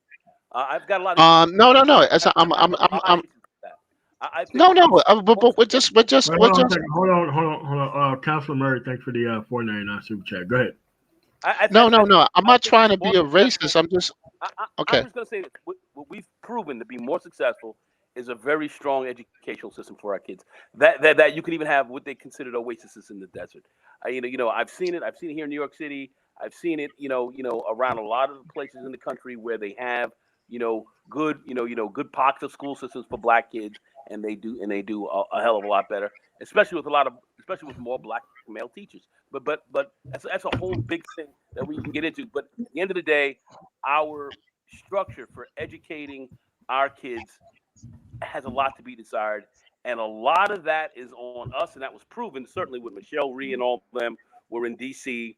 really trying to, and Fenty, and these guys want to have pay for performance and all that, and have better schools, and them chicken and biscuit eating fucking big ass fat ass black teachers sitting up in their bullshitting. Didn't want that. Got rid of them, and the school systems stayed the same, and even got a little bit worse. But see, that's something that we have to. That's a bit on us. And then we want to come in with genetics and everything else like that. I got issues with that, knowing what I know and understand about the system. I know where Dr. Phoenix was coming from on that. When you start talking about the best of the best and going to compete, yes, you're absolutely right. Those things are gonna, that's gonna make a big difference. I'm just talking about just getting us to an operable phase where we can have something that represents a basic community. Well, here's the thing, and I think you guys were talking about the one of the co-founders of DoorDash earlier, correct? Yeah. Correct. And you guys were talking about how his folks came over from China. Mother was a medical doctor in China. Father was an engineer, and the mother wouldn't have her medical degree recognized here in this country, which is very common with many foreign trained physicians. Because I know a number, and she had to go back to school, redo a residency. And how old do people think she was when she did that? At the same time, she worked those 3 jobs. And again, I'm saying that what I'm really getting at here is that, there has to be some damn sacrifices made here. And black folks aren't willing to put it on the wood and make the sacrifice that needed to be made to actually foster a generation of children that are actually competent and able to compete against the white children, the Arab children, even these crop of mixed children that are coming up. Okay, I mean, this is the fundamental problem. And I spent a good portion of my time in undergrad going into some of these low performing schools, teaching, doing ACT prep, teaching biology and chemistry, and I'm telling you, these kids didn't want it. Okay. Dr. Phoenix, we've seen, like I said, we've seen how to teach our kids. We've definitely seen it in New York City. Once again, I have to go back to the to Jeffrey Canada and his whole program there. And they have a couple other guys who are doing this around the country in pockets. And a lot of these and one thing we do see, when you get the kids and you get the parents, however they are engaged in that kid's education, they're gonna get down like you want them to get down. A lot of places you went to, you were trying to teach. Yeah, you were probably a good guy. You were coming in there doing some of the right things. But how many parents were you engaged with all the time and so forth? I mean, first of all, you got to get the parents to come to the table. They have to show up. If you ask any black educator, the number one problem they have is getting parents to even show up. You have to have them engaged in what you're doing. That's what they do there, because with Canada and them, the kids, they have their homework assignments and all that, and they have and they have teacher and student conferences, and they have that twice a week. You have to be engaged in their game. If you're not engaged, you're out of there. So your parents have to be engaged. When everybody buys in, like you have to, in order to get good education for your children, you're going to see people do very well. And that's the big issue. And that's what we don't have in these other communities. I'm sure the communities you were in, I know Wisconsin and so forth. Man, that shit's backwater, man. A lot of stuff going on over there. That's just going back to the lake. Backwater is an understatement for Wisconsin. Once you get outside of Milwaukee and Madison, even Green Bay to a lesser extent, I mean, it's flyover country. It's going back 19th century. I mean, it's fucking bad news. So you have to have, that whole system needs to be scrapped. And quite frankly, you have to have parents, teachers. It's political almost. So you have to have everyone engaged in those kids' educations. And you're not getting that. You're not getting in that level of buy-in. And I think if you were, it's on black folks. I don't have any children, but I've always known that I would never have children in my life if I couldn't give them a better life than what I had. See, my process, and this kind of goes back to why I've been doing what I've been doing for the past few years now, and this comes down to what do black men really see themselves doing in their life, but more importantly, what is the kind of society that you want to be in? And unfortunately, if you were to ask any black educator, I don't think there's not a single one that wouldn't tell you right now their major problem is getting parents to show up, just to talk to them, get them engaged with their children. I don't know a black educator that would not tell you that is the number one problem. And again, there have been many studies that have shown that again, most of what influences a child's success in an academic environment is the environment, not the school itself. If they're not coming from an environment that is not supportive, that is where parents are not functioning as parents, they're not reading every night to their children. This is where kids get their working vocabulary from. They get their working vocabulary from their parents. If the only words being spoken at home is swear word this or N word that or whatever, then that's what the kids will know. Yeah, no, you're right on that, because I was going to say, Steve Jobs, they talk. Oh, go ahead, Nicole. I just want to say this very quickly. Now, I'm a guy who's raised children. All right, raised them to adulthood, and I have a grandson. And you guys know how much I love and I'm proud of this young man. He's a beautiful kid. But I do 3 days a week. Right now, I'm on the phone with him, all right, going over his math, his Spanish homework, okay, his English homework, okay. These things I'm going over with him on a regular and consistent basis because I know for a fact that over at at his school, he goes to supposedly a good school, but they're not in class as much. Teachers are kind of out, and I'm seeing how these kids are even slipping through the cracks a bit themselves. And I'm saying if you're not engaged with these kids, they're gonna slip through.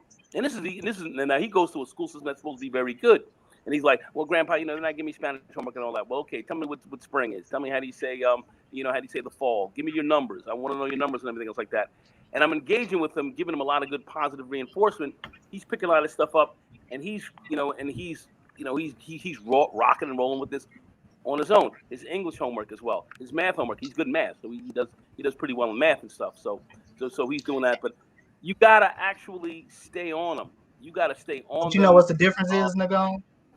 And big issue. And that's even in these white school systems where these kids are sitting there in front of these Zoom computers now, in front of Zoom, and they're being taught, and man, their parents ain't sitting down next to these kids on a regular consistent basis. They're going to be falling behind, man. They're going to be falling behind quick. So let's multiply that even more in the black community where you don't have people who are engaging with them. Do you honestly, why you can do that? You know why you're seeing that kind of success with your grandson? Because you're a college educated man. That's different. Yeah. I mean, listen. I have Spanish. You come from a background, brother, where that is just a part of who you are. That's a part of your ethos. Okay? And you've seen the payoff for it. Because I was going to quickly add, Dr. Phoenix, when you were saying about the environment at home, I'll never forget reading about Steve Jobs' life. And basically, his mother taught him to read before he went to, I believe, kindergarten. So for the first few years of school, he was bored, essentially, because he knew how to do all this stuff. He was also adopted. Yeah. That was his adoptive parents who did that. Now, granted, his biological parents were both grad students. I believe his dad was from Syria, was like a PhD or something like that. So, genetically, he came from a very good background as well. But the fact that his adoptive mother did that. And therein lies the point of what I'm getting at, even with Nagone. He's able to have that success with his grandson because Nagone went to a good school. You went to Syracuse. It's a But great but but, school. but it's not. You're But college it's not only educated, but that. I but was gonna say again, it's not only just that. You have to make education for him exciting. You have to engage with him. These kids, you have to engage with these kids. You have to engage with like. So I understand. I've tutored and all that. I understand it. So with my grandson, like with Spanish, you know, what I'm saying, tell me spring. Okay, quick. Okay, tell me spring. Okay, well, okay, all right. Tell me otoño. Okay, ¿qué significa? You know, and I'll hit him with that. He's like, well, I don't know what you know, my grandpa, but otoño. Oh, I think that's the fall. Yeah, yeah. You know, and I'm quickly challenging him, and then he sits down, and he listens, and he's like, oh, okay. You know, so we kind of make it fun, you know what I mean? And then I bought him a brand new keyboard, and his keyboard has got all kind of colors on it and all kind of stuff like that, and it's all fancy looking. He likes tapping on the stuff. He goes on, and you know, and we kind of make a bit of a game of it, so he understands, you know. And plus, you know, I do have, my lingual skills are far above average. So of and course, Yeah, I'm but therein going to no, get. go on. I lies just the want wait. I reason. just want to say one thing. Yeah, but we all taking into the account a lot of these kids, a lot of the kids, even in Brooklyn, don't even have internet, or don't even have computers. Well, the other Yeah, thing too, Black Torch, you can argue Nagone, you see the value in all that, and you're preparing him for, hey, I know these are things that are going to serve you in the future, are going to, make you more competitive in the world. You got kids who don't even have parents who have that mindset. They're just like, oh, they went You to school good. have to engage with them. You have to engage And with these kids. That's the problem that we have. and And the, and any do you school system is going to make sure that the kids engage. I've been in this game. I've raised kids over the last 33 no, no, no. years. I'm not So saying that. I'm I've been just a long, saying long that. time. Okay, okay. I got a long history with this. So I'm just saying you have to engage with them. You got to engage these kids, and I think that's the biggest issue we see in the Black community. Why our educational issues are questionable, because we don't have these kids being engaged, especially with their parents. Very important, and that's where Well, I well, think the big fall down comes in. I don't think it's okay. genetics. Well, I don't think it's okay. genetics at all. Right, go Okay. ahead. All right, Well, I was no, just no. I just want to say that in New York City, they recognized that these kids, a lot of kids, didn't have the technology to do this, so they gave them all iPads and things like that, so they can do the homework because they were not able to do it before. And Apple got rich off of it. Yep, but that's what they did. They gave them an iPad to every school kid that wanted a thing, wanted connections. And the funny thing is, like, you've got other schools. They've been using iPads for almost a decade, with kids starting in like kindergarten or first grade, and you And got Yep. some kids just getting that's them. absolutely correct. Years ago, man, I I was in North Carolina. I was in Chapel Hill, and I remember I was asked to speak at a school, and I went. This was a white school, and this was a white school district. You know, anybody's ever been to that Chapel Hill area know that that's a money area. Um, I went into the school district. These kids were using iPads. This is like almost a decade ago. Yep. I mean, I think part of the problem, and I understand what Nagone is saying. Yes, you have to be engaged with kids, but at the same time, these kids also have to have it in them. And I think we just keep kind of overlooking it, because at some point in these kids' academic career, they're going to get to a point where you're going to take courses that are so dry, that are just so damn boring, that yeah, you're gonna have to be able to, you're gonna have the discipline where you can sit down for 4, 5, 6, 7 hours a day and study this material and master it. And again, if that is not being instilled into kids early in life, so yes, you can make education fun when they're young, but you also have to let them know that this is serious. This is All right, part of who you are. You see, well, okay, the let me big point is we all say about Cannibalization for the 499 Super Chat. Dr. Phoenix is correct in the vocabulary. Yes, very correct. It starts at a very young age, and it starts with the people who they actually pick. So the actual outcomes that we have right now in American society are based on the decisions that was made in the early 2000s. Yeah, even Biden said that, and he caught some heat for saying that, hey, making sure kids who are lower income hear just enough vocabulary words, so when they get to preschool and kindergarten, they're There are exposed. studies going back but they cut 20, but then they 30, cut Head 40 Start. years that have all talked about that. But but They, but I but, but mean, then they cut the Head Start program. Then they start cutting the Head Start programs. We had kids who were going into school, and we saw a lot of these millennial kids and stuff like that. They see we're doing well in school now. A lot of them came out of Head Start. They cut a lot of that. Okay, now that to me was worth it. All right, instead of giving welfare money and WIC to all these fucking hoes, I'm saying the Head Start was definitely capital investment. That made a lot of sense. All right. At the end of the day, you have to sell education to kids. If they're going to start studying 7 or 8 hours a day, where it's going to take you to go to medical school and professional schools, all right, that you're going to have to learn how to study from the time that you're in the 1st and 2nd grade, and you have to get used to wanting to do this and have fun with doing your work, okay? Because then, because once kids see that there's an opportunity, because we know the nexus between crime and education is much greater than crime and poverty. So that means a kid could be poor, but if he's growing up in a good school, if he's going to a good school, he may not have a lot of money. If he goes to a good school and knows he's got education, the odds are he's going to not be a criminal as opposed to going to a school that is a dropout factory, a passport to the prison, and he's getting a shit education. He's poor. That kid's going to go to jail. But certainly if he's in a poorer community, but yet he has a good school, he sees an opportunity or way out. Because kids are smart. If they see a way out, that's what they're gonna. That's what they're gonna take. So you have to be able to provide that for them. You got to start them young. There's no doubt about it. But you consider the better educational systems these have, the better their chances. And we can't look past that. We can't look past that. I don't think anyone's looking past that. I'm certainly not looking past it, and I don't think anyone on this panel is. I think this goes to MOT's general argument is that, yes, the environment is the X factor. Yeah, it's big. I mean, it's big because you can have an oasis in the desert. There are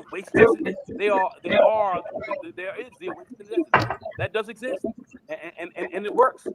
So we definitely should be more at that, and that's how we're gonna come back out and come back in there. You got a lot of background noise. Let me drop the link again. That's not me. That's somebody else. I don't have anything playing on my background. I have nothing in my background playing. I have nothing. That may be you, Dr. Phoenix. Do you have it playing in the background, Dr. Phoenix, the stream? No, I don't have it. Trying to go, it was Dr. Phoenix. Oh, I'm sorry. Well, I will log out and come back in. I'm sorry if there was anything in my background. You guys still hear anything? No, I don't hear anything. No, now it's fine. No, it's feedback coming from the speaker or something like that. You might have to log out and close out one of the tabs. Yeah, I dropped the link again in the chat. So. Okay, I will log out, come back in. All right, cool. I just heard. Oh, no, sorry. I just saw MLT's title on the article. The scam that was the Paycheck Protection Program paid out millions to hate groups. Where they at though? How come they're not talking about this? Oh, it's worse than that. They didn't even, the Paycheck Protection Act went out to big companies. It didn't go out to those little guys. No, but in this context, we're talking about the hate groups. Wait, the Proud Boys got a PPP loan or PPP? Yeah. For what? Scaring? For intimidation? No, it's to buy more T-shirts and maybe they're presenting themselves as a security force, private security. Got them an LLC set up. No, that's possible. But the Oath Keepers, they got one. There's several of these considered to be hate groups on the right that have received these PPPs. They paid out millions, and that's how these groups have sustained themselves. But I think what they're looking at is that Black Lives Matter, BLM, have received millions of dollars from these big tech corporations after George Floyd was killed. And so that could be a plausible case of how they're trying to funnel money into these right-wing hate groups. Well, and remember, the right-wing hate groups their funding has been drying up because as the light been shined on them, other people are staying away from them, like Edelman and was the Koch brothers and all them. Well, one died, so there's only one left. What was that, MLT? Yeah. I said Charles and David Koch of the Koch family. Yeah. So they stopped sending money to these guys. They stopped sending money to a lot of guys.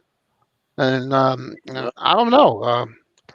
They What I had heard, that guy. I heard they were still sending money. I heard they were still, the coke, the living brother right now. He was copping a plea, but yet he's still funding operations. So I think I saw that in the Guardian. It was maybe about 2 weeks ago. Oh, okay. But he's still active. So they were saying he's very hypocritical, and a lot of these guys are. And I'm sorry. I not only do I think some of these white hate groups are not only getting money from how they were scamming the government, of which they were, but they are getting some undercover funding from some different private sources as well. And that hasn't stopped, and they're funding the hell out of your man here, the Orange Tyrant, to keep his thing going. So the dark money is still flowing out there. It just is. Yeah. So and nobody's talking about these hate groups being funded the way they are. Nobody's saying anything.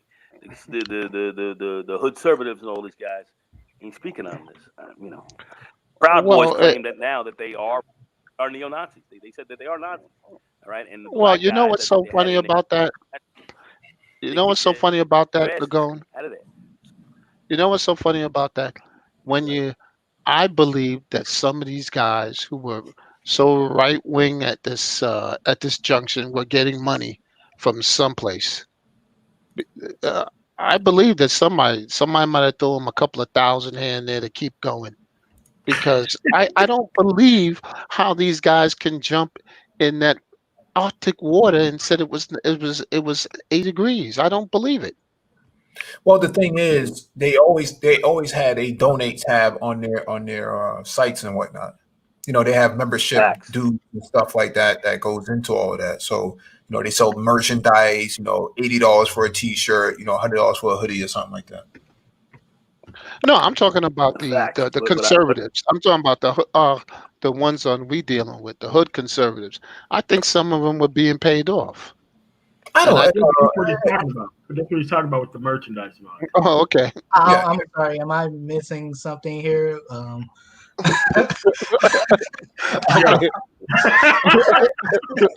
Okay, Dr. Phoenix, we'll give you a quick rundown. Nicole, you want to tell them, or MOT want to tell them about these guys? Okay. All right, Dr. Phoenix. There were people who cropped up within this space who called themselves hood conservatives. Okay. Yeah. If you can make that make sense. I know you're not a political guy and all that. Think about what type of person would be conserving the neighborhood the way it is right now. And then turn around and talk about conservative politics with ignoring all of the actual policies that happened prior to 2016. So that's what their conservative track record only existed of. Not knowing who Michael Steele is, but saying they're a black Republican. No, I'm telling you, they thought this happened within this space, Doc Phoenix. I'm serious. Yeah, on more than one occasion. They thought Michael Steele was a porn star. So I think they got that confused with another gentleman. Yeah, Michael camera. Wow. Oh well, I don't really have much to say to that. And I was just saying, I believe that some guys were actually paid off, because for them to come and say the thing, it's got to be something behind that, And I think the money ran out. Don't MOT. underestimate. The clout ran out. Don't underestimate. They wanted to be like ABL. Don't. Yeah, man. Well, Don't underestimate the ignorance of these guys. Well, I guess my end of the day. Whoa, what's going on? Go ahead. No, I was just gonna let Nagone finish what he was saying. Go ahead. No. Go ahead. I said just don't. No, I was just gonna say, ignorance of these shine balls. I think these. Go ahead. Shine bones. Well, my personal take is what I said earlier. I don't really know who these folks are. I just kind of I've heard some conversations in passing, and I would just say, for the most part, if black men really honestly believe that, the government or Republicans or conservatives, whatever the hell you want to call these folks, are going to help you, quote, check black women, I think, you got another thing coming. Brothers living in, they're living in Care Bear land or something. I mean, this is some Alice in But Wonderland stuff. but that was literally when we pressed them and had numerous debates. That's what it went back to, was they assumed somehow that supporting That's the what it came Republican down to. Party was going to put black women back in check, and they were going to go back to, I guess, 1950s Leave It to Beaver Well, type I of think America. even what's his name? I'm not the biggest fan of him, but even Roland Martin talked about that about a year or so ago. And he, again, I think a lot. Again, I think he has some of the most derelict women on his panels, but nonetheless, at the end of the day, I think black men need to understand something. Need to understand one thing very clearly: people only listen to folks who can put money in their pockets. And at the end of the day, black men ain't trying to put no money in the pockets of no damn politicians, because black men don't have a goddamn black male agenda. So, Well, until black men commit to anything of that sort, you're gonna have these women coming out of academia, black women coming out of academia, talking crazy, talking all kinds of stuff. Is why you got 300-pound black female academics talking about they're going on sex strikes and stuff like that. And black men ain't saying nothing. Black men won't even utter a peep, because again, at the end of the day, this entire problem is really an issue of what will black men do about it. It's not an Well, issue of what the hell black women are going to do, because well, we already well know what they're going to the do. other sad part about that too, Dr. Phoenix, is it's not like that woman's completely wrong. RM. Hey, I just want to say this very, very quickly. We've got black men who've come out here and put agendas in front of these politicals, and I'm talking about Cornel West and Eric Dyson and all these guys. They all came in and had agendas. The problem of it is that these guys can't deliver 3 people to a fucking voting booth. All right, they can't do it. Okay, so that's why they don't get taken seriously. We above the black agendas, they drop. White socialist, but a big one. The same with Eric Dyson and all these guys. They all have agendas.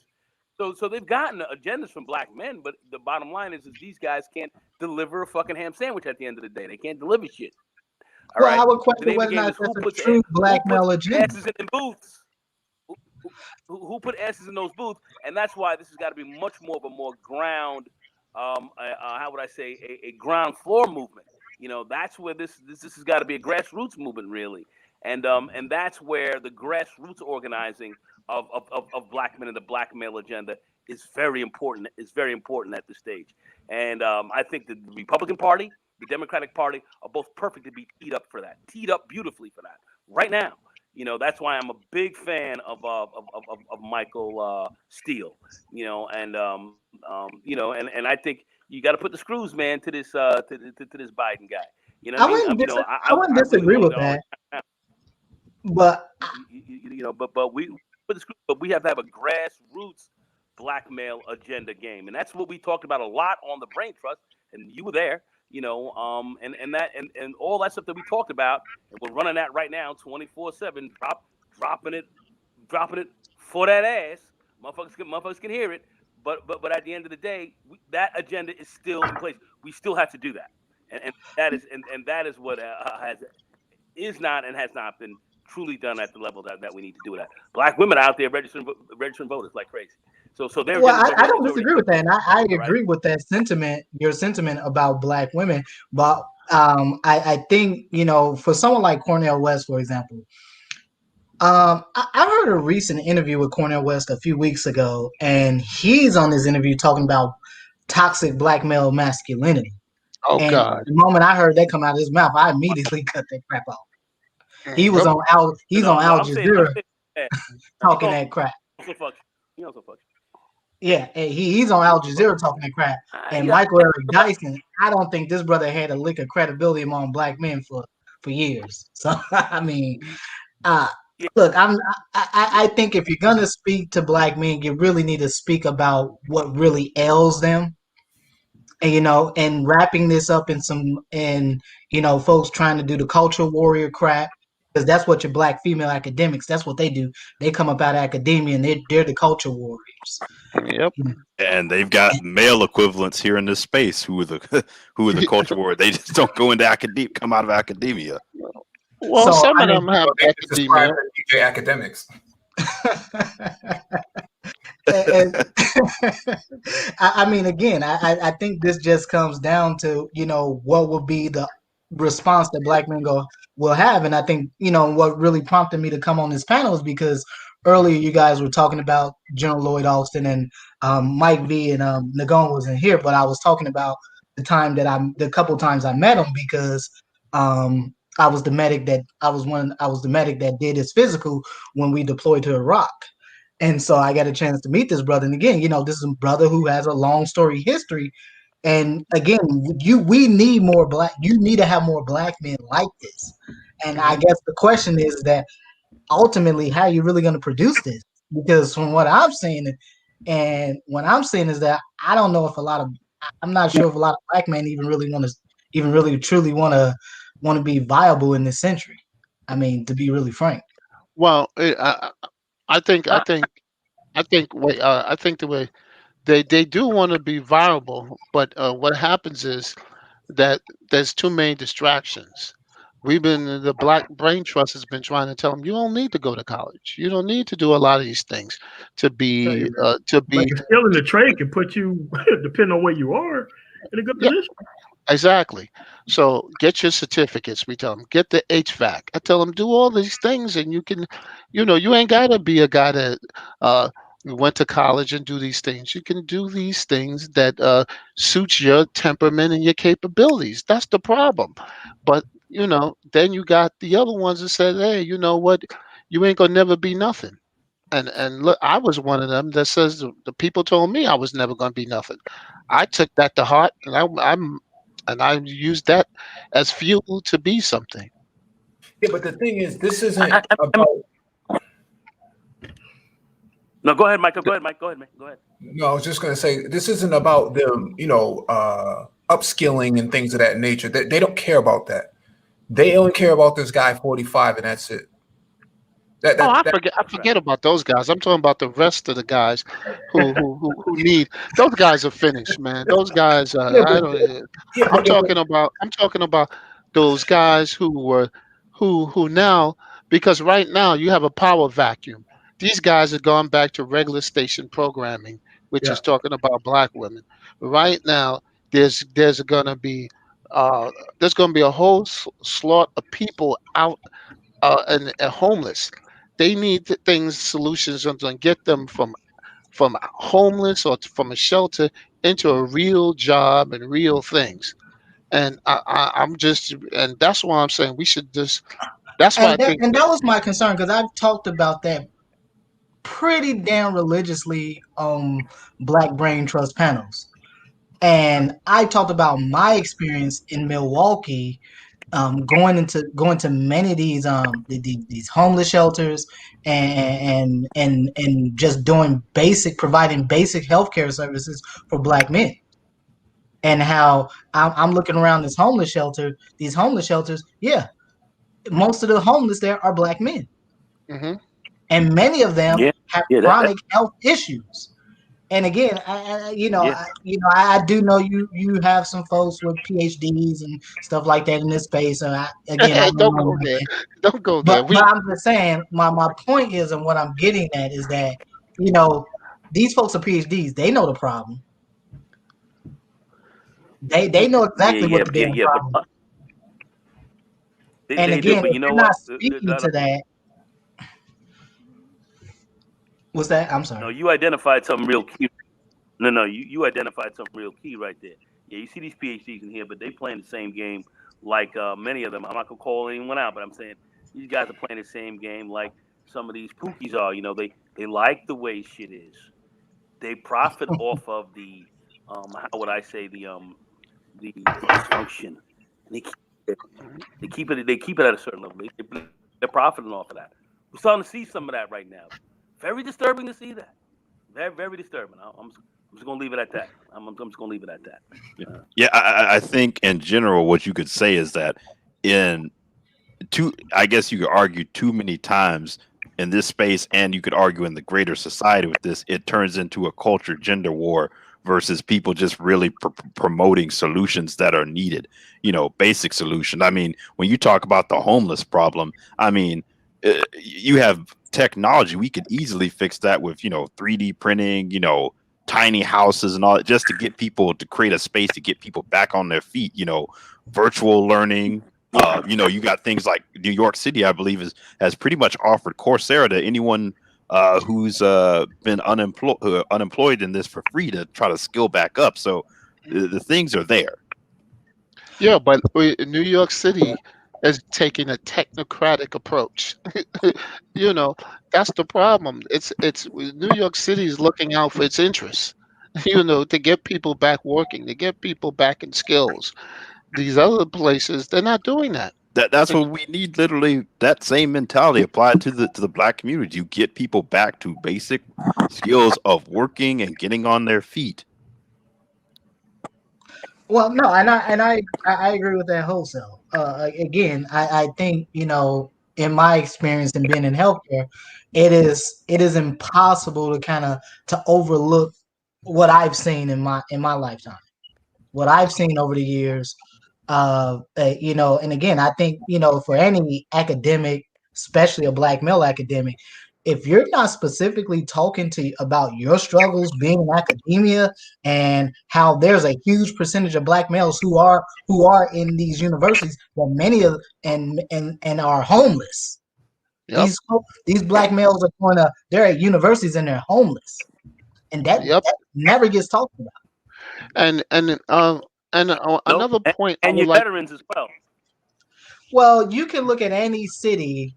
About a third of your homeless population are veterans, and about somewhere around 60 to 70% of them are Black veterans.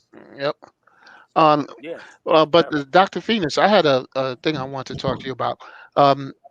Now that you see what COVID has done to the medical situation, there's going to be a lot of opportunities for people to go and become nurses and physician assistants, because it's going to be the system is people are burnt out and people that die. A lot of people died that were nurses and things like that. And well, I mean that's the untold issue with COVID that hasn't really gotten talked about, was how you pretty much had the ranks of healthcare professionals pretty much getting decimated in this country.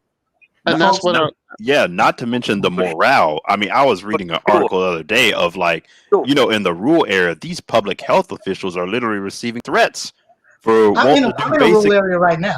Yeah, for wanting to do basic things like, hey, let's put a mask mandate, social distancing, and they got people, showing up at their house, protesting, getting death threats on the phone. Yeah, but they're resigning. They're like, I can't do this. Right. And I'm saying that I think this is a huge opportunity to tell Black men, hey, go into nursing, become a PA, do something. But this is because right now they're going to I give an example. I checked back with my school, and to get I was giving some information to this guy, and he says, oh, I don't need the GMAT and the GRE anymore. I said, what are you talking about? Everybody has to take that, and you have to take the entrance exam to do that. And they're waiving all those exams. Yep, a bunch of schools that I applied to out here that have waived the MCAT. I mean, could you imagine that? They waived. You know something that's very funny? He just, what Dr. Phoenix just said, they're waiving MCATs. I was looking at that in New England Journal of Medicine. They were talking about the doctors that they needed, and they were waiving the MCAT right now. Or they were putting a waiver on it, or they're putting you're putting a waiver on it. They're what they've been doing for the past, and they're fast rushing a lot of guys through. I was shocked. Yeah, what they've been doing for the past few months, basically since the beginning of the summer, what they've been doing at pretty much most medical schools is that they've allowed you to apply without taking an MCAT, and so you can put your whole MCAT application in, without your MCAT scores, assuming we're just assuming you got a solid GPA, and you're able to apply and still get accepted And if things get better, then they may expect you to take the MCAT. If not, then they'll go from there. Yeah, Yeah, but I was gonna say that's once you're in applied. the That's school, you're in. Yeah, That's applied to all business, become a all doctor. graduate programs. Because I mean, yeah. you got top Wait, wait, business wait. schools who are But doing stuff like I'm that just too. saying, Why no, don't no, because I took the MCAT, and trust me, they use this as a litmus test, and now that they're waiving it, it's a really big deal. Because It, because the untold no, issue no, with COVID has been the toll it's taking on healthcare professionals. Again, this is not just doctors and nurses and such like that. These are healthcare professionals across the spectrum that everyone is involved in treating patients of all types. And again, I think I'm done telling black men what you need to do. I'm not gonna do that. Because if you can't look around and see that no. 2020 has just been a land of opportunity for black men, I don't know I don't know what the hell you need. well, you know what it is I And hate we've to been say telling it. guys that we oh, so Torch, that's one thing. We've been telling people that on the brain trust for the whole year. That the opportunities out here that are huge. Dr. Phoenix, and I've seen Dr. Phoenix go around the various panels, in this sector, saying the same thing. But at the end of the day, you can take a horse to water, you can't make him drink. So Yep. that's where we are with a lot of this. And some people are just going to have to accede to it. Others are just not. That's why I'm not taking a lot of excuses or listening to a lot of crap from people, because this stuff is out here, and we've been talking about this for a while. Lots of we predicted that was going to go down as well, and here it is. Here it is. Here it is. You want to be a doctor today? All right. This is the easiest, fastest path that we've seen in a generation, or even better. It's more than a generation. It's just amazing. Nobody, it's unbelievable. It's unbelievable. It's Unbelievable. I heard what I believe. Okay, because what I I'm was saying saying, when I heard you're going in and out, Nagone. No, go ahead. No, Okay, go ahead. Okay, no, because what I was saying is because, all right, I don't know if you know how it is for graduate school for like engineering, you have to, and especially biotech, you got to take, not only you got to take the GRE, you also got to take a qualifying exam. And when I heard that they waived that, I said, "Oh shit!" You know what I'm saying? I said that is amazing because I had to study for like almost up to a year to make sure I had a good score to get in. You know, and I can't believe they actually waived that thing. Well, again, I think again, Mike. I don't think Mike V is on the panel, but you know, him and I did at least two discussions where I talked about brothers getting into the becoming scientists, all of the programs that are out there. This was all pre-COVID, and you know, and now, I mean, I'm getting emails damn near every day from my alma mater. Hey, you're looking at you interested in getting a master's, a doctorate? Come holler at us. You know, and that's the thing. It's there. The opportunity is there. And again, all of this, whether we're talking about this sort of these intrapersonal issues between black men, black women, all of this still comes down to what will black men do about it. Hmm. That is the solution to this, is that black men have to decide, what are you gonna do about it? Either we just gonna be some broke dude, either black men are gonna be broke collectively, complaining online about child support and these benefits and all this other crap, or you're gonna get out here and you're gonna actually do something with your damn life. Well, like I said, there's a distinction for the people who already have degrees and things like that.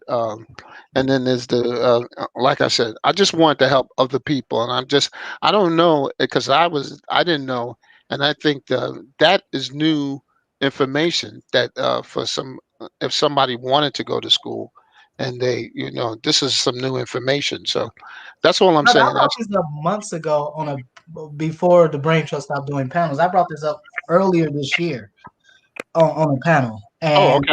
I didn't yeah, know that. I had mentioned this earlier this year. And again, No, I I've think seen a it. lot of things.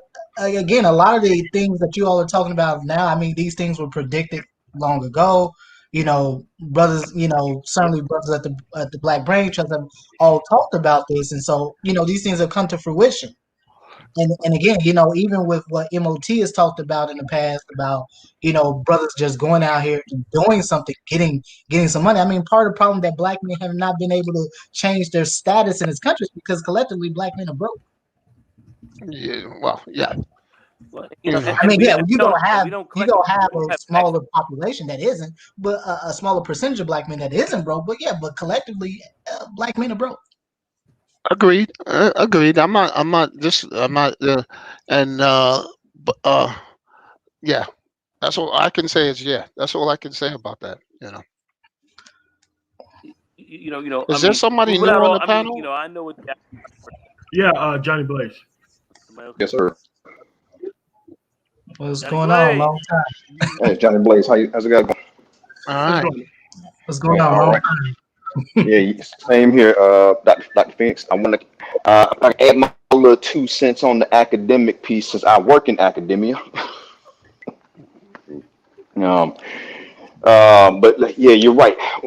Today I had a conversation with a young black man today, one of my students, about, you know, what's his future outside of X-ray.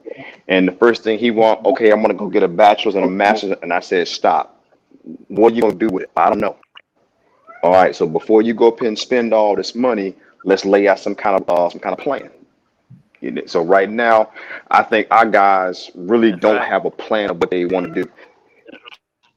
You know, they're still captivated by what I call the mass marketing of education. You know, liberal arts that don't lead anywhere. Yeah, great point. I'm sorry, go on. Yeah. You said good point. So Great point. yeah, so that's what I kind of.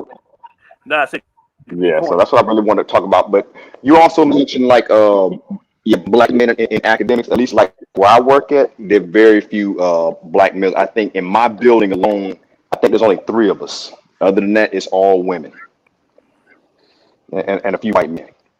Well, you know what happened? They purged black men out of education in the 80s and 90s. They just purged them out.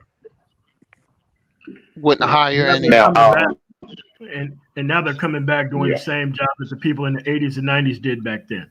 I cannot make that point clearly. Under the guise of thinking that they're helping black men by teaching them. Well, women got a lot more scholarships.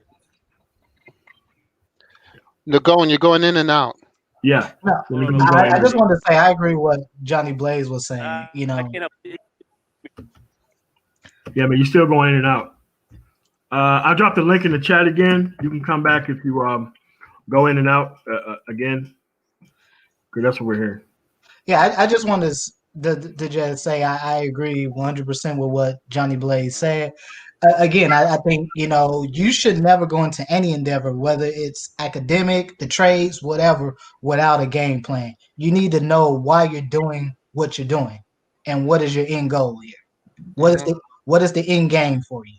And again, you know, I think a lot of black folks in general do get seduced by this idea of, oh yeah, just get a degree, everything's gonna be fine afterwards. And no, that's not how this game works. It never has worked that way. Because right now you're seeing the folks who got the relevant degrees.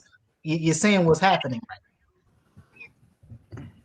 Well, I would. You know how many we have bio. I'm sorry, go ahead, George. No, I was going to say, you know how many people I have to train who came into doing computers with other degrees, like art degrees and history degrees and all this other thing, because they came in with those degrees and couldn't get a job. So then they took these certificate courses, and all of a sudden they got these certificates, and I have to train them. I'm saying if I can train these dudes who just basically have no technical background, I can train anybody to do these jobs. And you know, you make an interesting point, because a lot of my students are folks who are coming from different career fields. You know, either the career field dried up or the degrees really aren't worth anything. And you also mentioned about homeless professors or whatnot. We got a few of those that work here where I'm working. I mean, I like teaching, but the money aspect is not all that great. I mean, this has been a fundamental problem, especially for black male academics, where you got postdocs that are still eating ramen and most likely homeless. You got guys in graduate programs and doctoral programs that are homeless, on the verge of homelessness. And so again, you see all these various ways that black men fall through the cracks here, whether they're attaining uh, academic success, or they're just not doing anything and they still fall through the crack. And so again, I think fundamentally, and this is kind of really sort of the issue I have.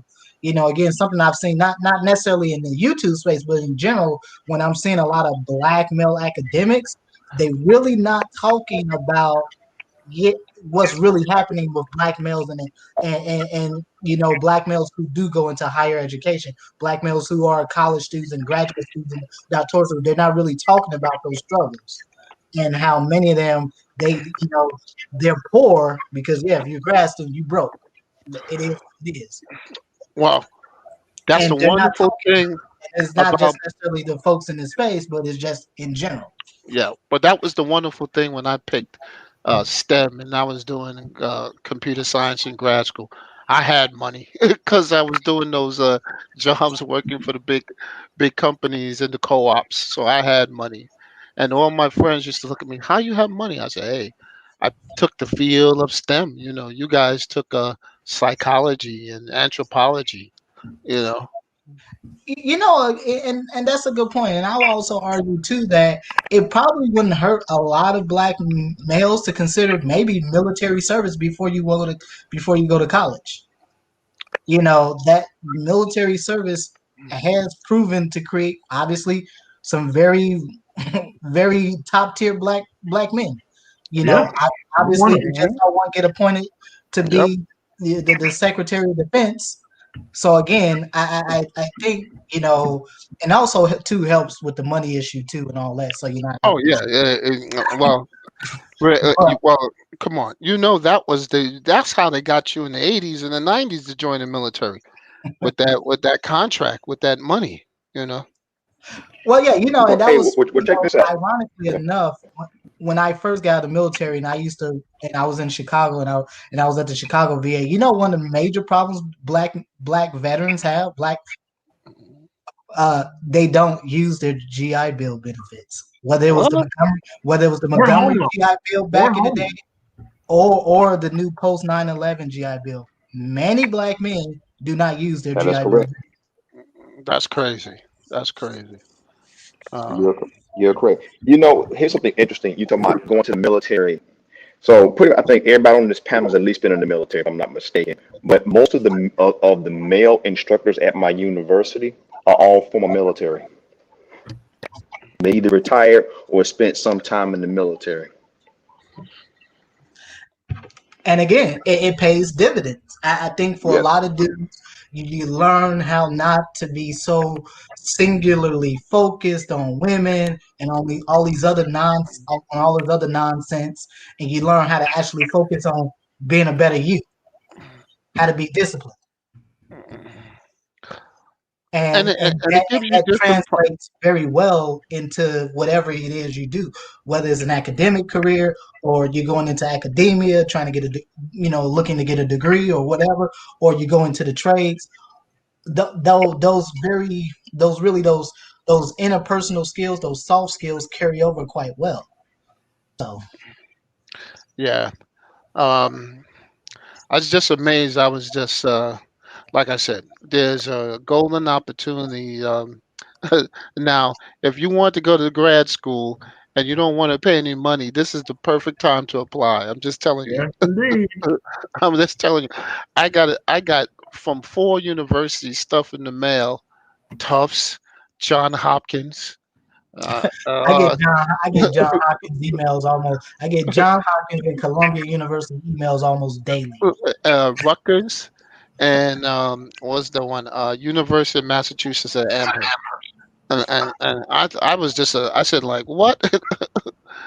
And John Hopkins is pressing hard. They're, Yeah, they're pressing hard. I would You probably know. say Columbia University and John Hopkins have been probably the two most aggressive in terms of sending me emails about for me to apply to their programs. And again, I think that's part of the deal, and I think that's part of what gets missed in this whole this talk. Once you go down this path, and it doesn't matter if you do trades or you go down the academic route, whatever.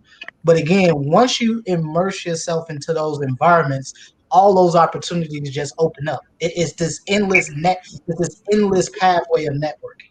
Hmm. And I think a lot of black folks in general just miss that point. And certainly in this space, black men miss the point of college. College is not about the damn degree. It is about the networking. Just like joining the military isn't really about the discipline you get. It's really about that network you get plugged into. Because that's what makes the difference.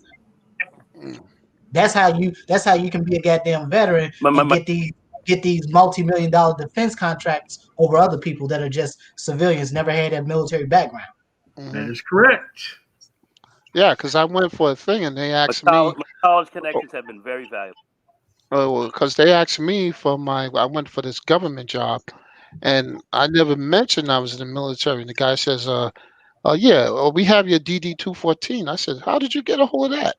you know, they trust me. These guys, they check that first. Well, because again, there's just all these both tangible and sort of and intangible benefits to just doing something like military service. But even if you never do military service, if you're a brother and you're disciplined enough and you go into an academic environment, you want to go get a degree in computer science, for example. Hmm. Yes, I mean completing that degree is a great accomplishment, but the most important thing you should be taking away from that experience is, yeah, I got these connections. my Oh yeah, professor my professor knows somebody in the industry that can hook me up with XYZ. oh yeah. I have Again, a I talked about this before. One of the brothers that wrote my letters of recommendation for medical school went to school with Kamala Harris and Isaiah Washington. okay. Yeah, Yeah. he was an epidemiologist. Mm. So Well, that's the thing. Again, and I met him when I was a McNair scholar because he was a part of he was running a program through the Milwaukee Health Department, and I came in doing helping them to roll out and doing research with their teleophthalmology program. okay. So again, and I met him through my professor, who she herself is also a regular guest speaker at the NIH. Oh, okay. So Yeah. that's kind of how that works. And again, like I said, I would have never been able to, I wouldn't got into some of these places or these positions, been able to do some things I've done over the last 5 or 6 years had I not been able to forge those relationships. And I think that's kind of what gets missed in this, in these conversations. And again, I think for any black academic that's coming on YouTube, and you're not specifically talking about, yeah, this is how I got to where I got. You're not telling that story, and you're not saying that, and you're not in talking about that. Yeah, part of the experience of college is really that networking. That's the most important takeaway you should have when you Oh walk yeah. into the environment. Yeah, And because a lot I of the think you guys. just do black folks a whole disservice by not saying it, especially black men. Well, Nagone can talk because Nagone has those frats and the frat along with college and all that and that Oh, yeah. networking was Yeah, tremendous because he has frat brothers all over the world, and that's one of the things, the networking. Um, yeah, absolutely. yep. I didn't join it. I was a Yeah, nerd. the frat. We had a lot of nerds in the frat too, Yeah. but No, they we used to just make fun of us. That's we why I still didn't had want that to go. enhanced college life. Connected straight. Yeah.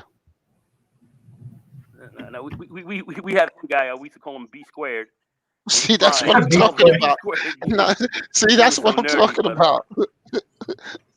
he but he pledged your frat. He's a brilliant guy. Yeah. So we call him B squared. Just kind of he just looked like he looked like guy literally looked like Poindexter. Yeah, well, you know. But he's a pretty sharp brother, and he was working with NASA. But like I said, in my frat, we got a lot of heavy fucking hitters up in there. Yep. But anyway, yeah, that is a great way of definitely doing it, because certainly I made a lot of money with these guys as well. So I mean, these are good connections. Yeah, connections. Your network is huge, and that's one of the good thing about. And depending on what college you go to, the network's even bigger. You go to Ivy Leagues, your networks are crazy. So Yeah. That's the advantage of going to Ivy League school. The crazy connects you have, alumni. Yeah, that's one thing I think that's missing. Those are big. Yeah, I think that's one thing that's missed in this space in the going when guys talk about higher education, and the things you can learn, or whether it's worth it or not. I think people really miss that piece about the network and who you're in class with, and who you can reach back to, or even when you're going to look for a job, when they see this person went to the same school as me, how that can open a door. Or some of these schools have job boards and alumni services that you can reach out to as well. So I think people miss that piece sometimes. Yeah, but on the other hand, some of us was just enough. We had just enough money to get through, so we went to a state school. But I mean, I would not overlook state schools. Yeah, I was gonna say I went to two. I'm going to 2 state schools right now, and even them. I mean, if you're staying in that area, you can reach back to the network there. Yeah, I went to UW Madison, and I'm just gonna tell you right now, there are tiers to schools. You have a pretty significant number of state schools who are on the same tier as your Ivy Leagues. They share certainly the same connections and all. Again, this just comes down to you as the student. What kinds of relationships are you able to forge in those environments? Oh yeah, they literally have schools that are called public Ivies. There are schools like Georgia Tech, UVA, UNC. Those schools are considered Michigan. They're considered public Ivies. Yeah. And again, and there's a very good reason why, is because I can tell you that. I can tell you what else. What they call a poor man Ivy. City University in City of University in New York. Yeah. Were you saying something? I'm sorry. I don't know why. Yeah. No, you just City University in University in New York. Yeah. Very much so. Up by Compton Avenue. Brilliant. Well, again, I think to what Renaissance Man was saying just a few moments ago. I mean, I think in general, whether it's black academics in this space or whatever you hear on TV, I mean, if you really want to push the idea of black folks, and specifically, I think if you're black male and you're black male academic and you're not trying to get more black men into, trying to get them into academia, I think you're kind of doing it a disservice. And I think that's part of the reason why you kind of see them in this space in the first place. Slap. And again, I think, look, it is what it is. I don't know these folks, but I do say that I've heard some conversations, and I have not been impressed, because I think at the end of the day, if the goal here, quote, is to have a space where black men can find a way to coalesce around an agenda, become empowered, if you will. Kind of hate saying that word. Again, there has to be reputable people that can tell you what the hell you need to know. That can give you real answers. Yep, and that's the problem. When you tell them, when you explain that to them, they look at you like you jumped off of a spaceship, because you tell them we don't agree with what you said. But anyway, it doesn't. Like I was saying, we just got to look to see what's the best road for us to move ahead. And I think this is we just got to chart an agenda, basically, and that's what I'm looking forward to 2021.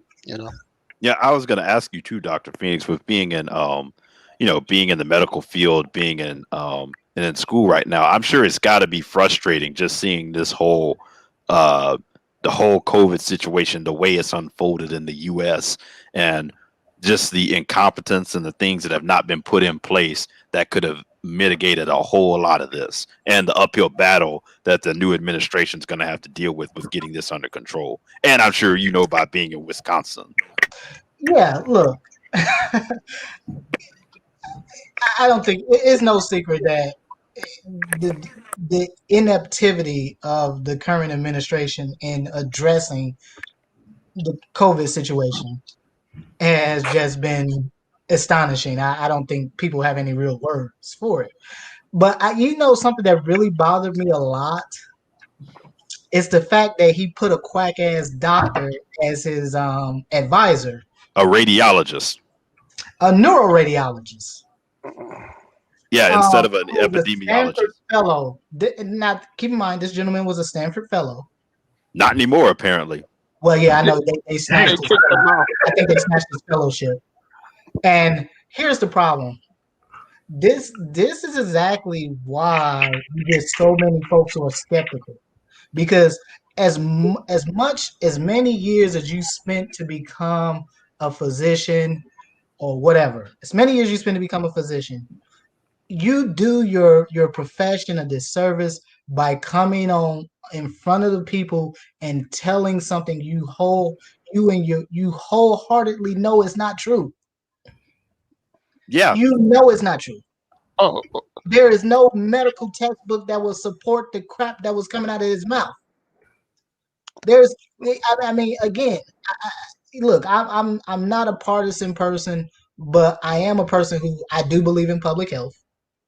I've never made any bones about that. I've always talked about that.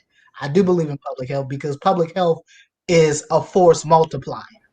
That's why you have medics in the military, because they're force multipliers. mm-hmm. Good public health means you have a good functioning society. And again, if you have a situation where you have a global pandemic, you have a virus that just yesterday killed over 2,500 people, and just the month of November alone, you had a span of about a week and a half where the U.S. racked up more than 1 million cases in less than 2 weeks. I mean, this is insane here. And my personal opinion, as far as I'm concerned, the doctor that was this head advisor, whatever his position was, as far as I'm concerned, folks should have written to the California Board of Medical Medical Association. Get this guy. This guy should have been censured. He should have been reprimanded. My personal opinion, I think he should have his license yanked. No, that's what I thought too. Same thing with like these lawyers as well too, because I was just like, for someone, because my aunt's in healthcare, she's a nursing director at a hospital, and I've even had family members who have questioned whether the seriousness of COVID, and she's like, I live this every day. I go into the hospital, I see people who have died, I see people who have to die by themselves, who are on a ventilator because they can't have people near them. I see people having to wear hazmat suits and stuff like that. It's just it kind of just at a certain point, it just kind of becomes like an insult that someone would even suggest something like that. Well, it is at its core, it is an insult. But more, interestingly enough, I've had a number of my friends I went to school with. I've gotten text messages and calls from them. They're quitting. They're leaving. They're done.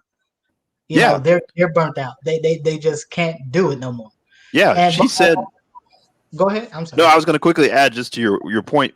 She said that the people they are having the most problems with are the young nurses because they're not used to being in this environment where people are dying by themselves, and it's just we don't have equipment. It's too much for them. Well, here's the thing. It had gotten so bad. For example, in Texas.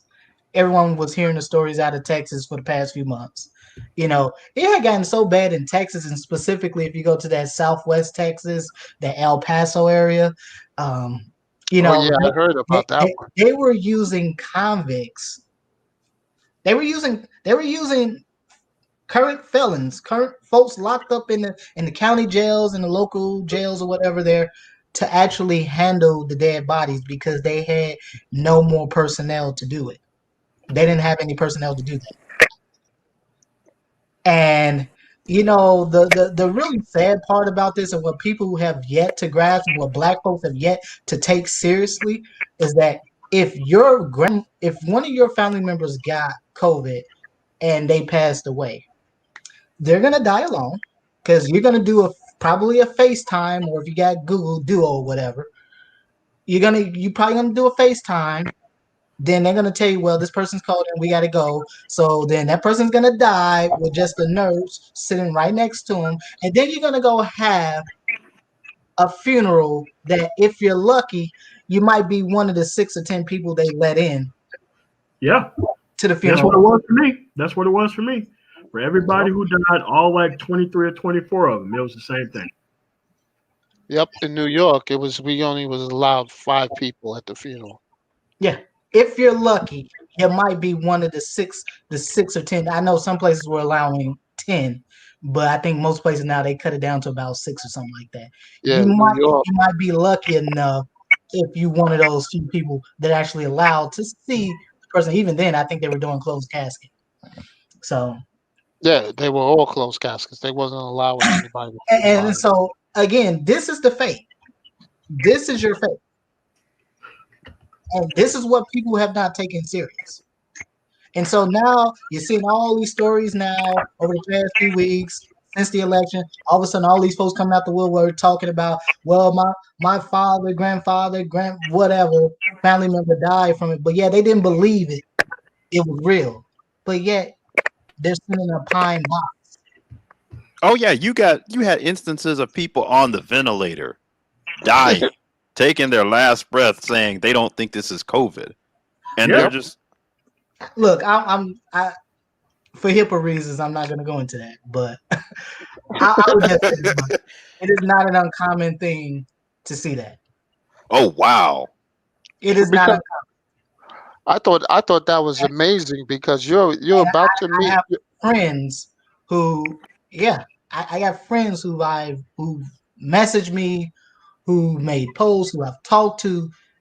It's just a lot to take in. I don't think people understand, like, again, even as a medic, I see people die. I've seen plenty of people die, but it's so much different it's so different when you're the one actually, you're sitting there with them from the time that they've been admitted, then they're dead about a week later. Mm-hmm. In many cases, some of these folks die within 2 or 3 days of being admitted. And the most horrible thing is just sit there, just watch somebody, no matter how much oxygen you give them, they just slowly continue to decompensate. They can never get enough oxygen into their lungs, and eventually it gets to the point where the mask just gets uncomfortable. You have to take the mask off, and you just watch them just slowly stop breathing. And I think and people don't understand what that is, what that really is. So just sit there, just watch somebody take those last breaths. And the sad part is too, is it's preventable. I mean, imagine if you just had people decide to wear a mask, how much you could have saved. Well, that's because of the incompetence of the leaders. The leaders should have sat back. I'll give an example. I live in New York, right? When we experienced this thing, the governor took a hard line and the mayor took a hard line. And basically, we didn't get out of it totally, but New York compared to the rest of the country, is doing much better. We have less than, 3% infection rate. People are still dying, but not at the rate that we were. We almost had like 3,000 people a day dying during the height of this thing. Yeah, and here's the crazy thing. I saw a story, I can't remember, was it down in Staten Island? Some guy who was a bar owner. Oh yeah. Demanding he's gonna defy the shut-in orders or whatever, open up his bar, and ends up running a police officer over with his car, gets charged. I'm like, are you crazy? Listen. This is the same element. They put his head, lock his ass up. Yeah, he said he had an autonomous. He doesn't have to listen to any laws of New York State So they sent the sheriff down there because Sovereign citizen, get him out of here. Get him off the planet. Put they him in locked his bracelets, ass bud. up. They locked his ass up so much hard that he's been. They said they won't let him get bail. He says, "No, you fucked with the system. Now you're gonna see how they play with you. They just gonna hold him there, get him lost in the system for about 2 weeks, and then make him get bail. You Let know? him get his ass whooped. Oh man, shoot. Well, again, I think that I'm sorry. Did you want to say something? I didn't mean to cut you off or anything. No, I mean he's No, going. no. Go ahead. Okay. No, and again, and I think that's really the fate into Renaissance Man's original question. Yeah, I mean, it takes its toll. I look, I've completely just I haven't seen patience in a while. I don't do that. I'm not interested in that. That's not what I want to do right now. I'm just done with it because I mean it's the craziest thing. You hear people literally dying, people gasping for air, and they're still telling you this is fake. Oh I yeah. mean, it's unbelievable.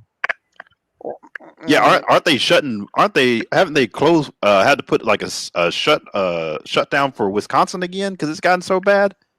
I mean, was yes and no. They still look. Let's just keep this 100. You want to get this virus under control? This country needs a national shutdown. You don't just need a national mass mandate, which it would be in Biden's best interest to do that if you really want to get these numbers under control. Two, you really do need a national shutdown.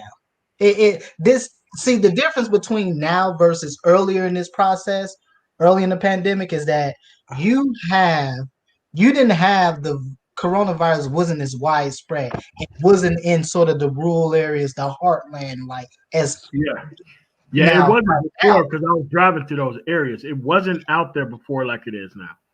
Was not out there. Yeah, and now the difference is now this virus is everywhere. There is no corner of this country that has not been touched by this virus. So this virus is at 100% penetrance throughout this country. And you're going in the winter too. Of this country.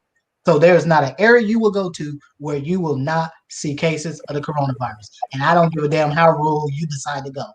Mm-hmm. And you're going into winter flu season as well. Oh yeah. Yes. And that's the other major problem. Now it's being compounded by a flu season that, in many respects, I certainly expect it to be worse than usual. And two, I mean, even going back to right now, we're talking about the vaccine and stuff like that. Again, I think a lot of people think, oh, well, the vaccine's here, it's our salvation. No, it's not.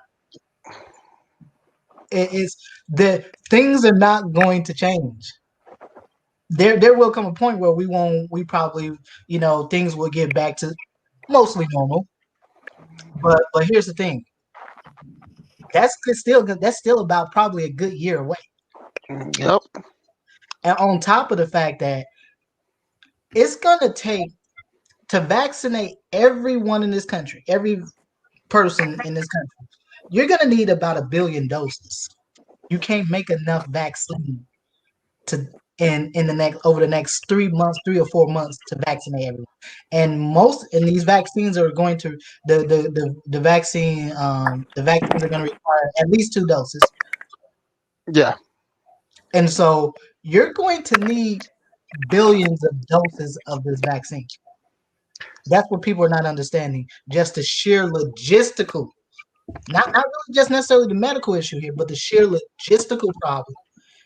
And you couple that with shutdowns and the fact that you have a shipping industry that's been heavily burdened, that they're taking really the full brunt, where now they're responsible for not just shipping everyone's everyday mail and packages. Now they have to contend with the fact that we have to be wholly responsible for shipping viruses, that some of the vaccines have to be stored at -80. Minus 100 degrees. Yeah. They just had a story about how UPS and FedEx and them have divided the country up so they could deploy the virus. I mean, the vaccine to people. Yeah, you know. And this is part of, again, to the larger conversation in general, is that this is part of where black men come in at. And someone like MOT can speak to that. This is not my wheelhouse, but but for the most part, to Renaissance man's problem, yeah, this is a huge problem, and I don't, it's almost impossible for me to to really kind of give you guys a really good picture of just how dire it is, and just how insane it is to see people dying, and then people are sitting here telling you they don't believe it's real. I mean, the level of the level of disbelief, and you just have to suspend disbelief to kind of really believe this. I mean, this is not even a scenario of people just just having cognitive dissonance. This is just, it's unbelievable. Well, it's and it's the words they use. This is a pandemic. I said, like, pandemic. Who the hell planned this? Lucifer? You I'm, know. I'm like, I'm like, Somebody dude, said that. when I hear those dudes, I'm out. I think that they should lock these people up. I think that you should have to come to court. I think they should get your driver's license, so that way you stay at home and you starve. And they should monitor your ass with a microchip. Because if you think this type of stupid shit, I want you to come to court and prove your case. Why do people believe it's a pandemic? Ignorant bullshit is fucking dangerous as fuck. And I don't want these people to live around other people spreading this virus shit everywhere. Because that's what's happening. People who don't believe in the mass shit is going everywhere, spreading this shit everywhere. It should be labeled as a weapon of mass destruction. And MOT highlights the most important problem and the reason why you're seeing such exponential spread of this virus. People who do not wear masks, people who do not believe it exists, they go around other people who, at least at the time, are relatively healthy. But more importantly, you go around, and for black folks, let's just keep this real. You got a lot of black folks there in that black people in general are in that high risk group. Agreed. And again, you're already looking at a scenario where you got most black women are obese, about a third of black men are obese, but then you couple that with other chronic diseases that are overrepresented among black people: heart disease, diabetes, lung issues, COPD, stuff like that, reactive airway diseases like COPD, asthma. Yep. And you couple that with an opportunistic infection like coronavirus. I mean, you got a recipe for disaster here. This stuff spreads like wildfire. Yeah. I never forget Man, that bus driver. I had a student of mine. Go ahead. Oh no, I was gonna say, man, one of my X-ray students, for the longest time, this dude, he knew that the coronavirus was real.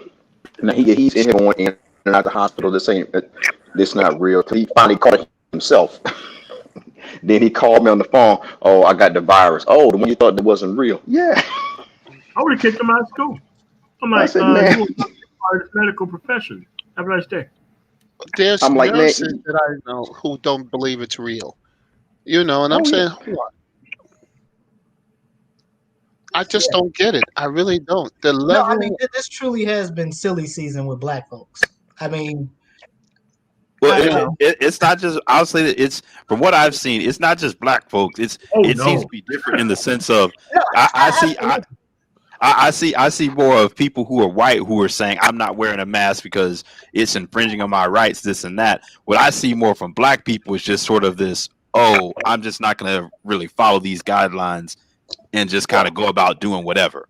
Well, it was that doctor who had that practice in Oregon who says that him and the staff don't wear masks, and they pulled his license the next day.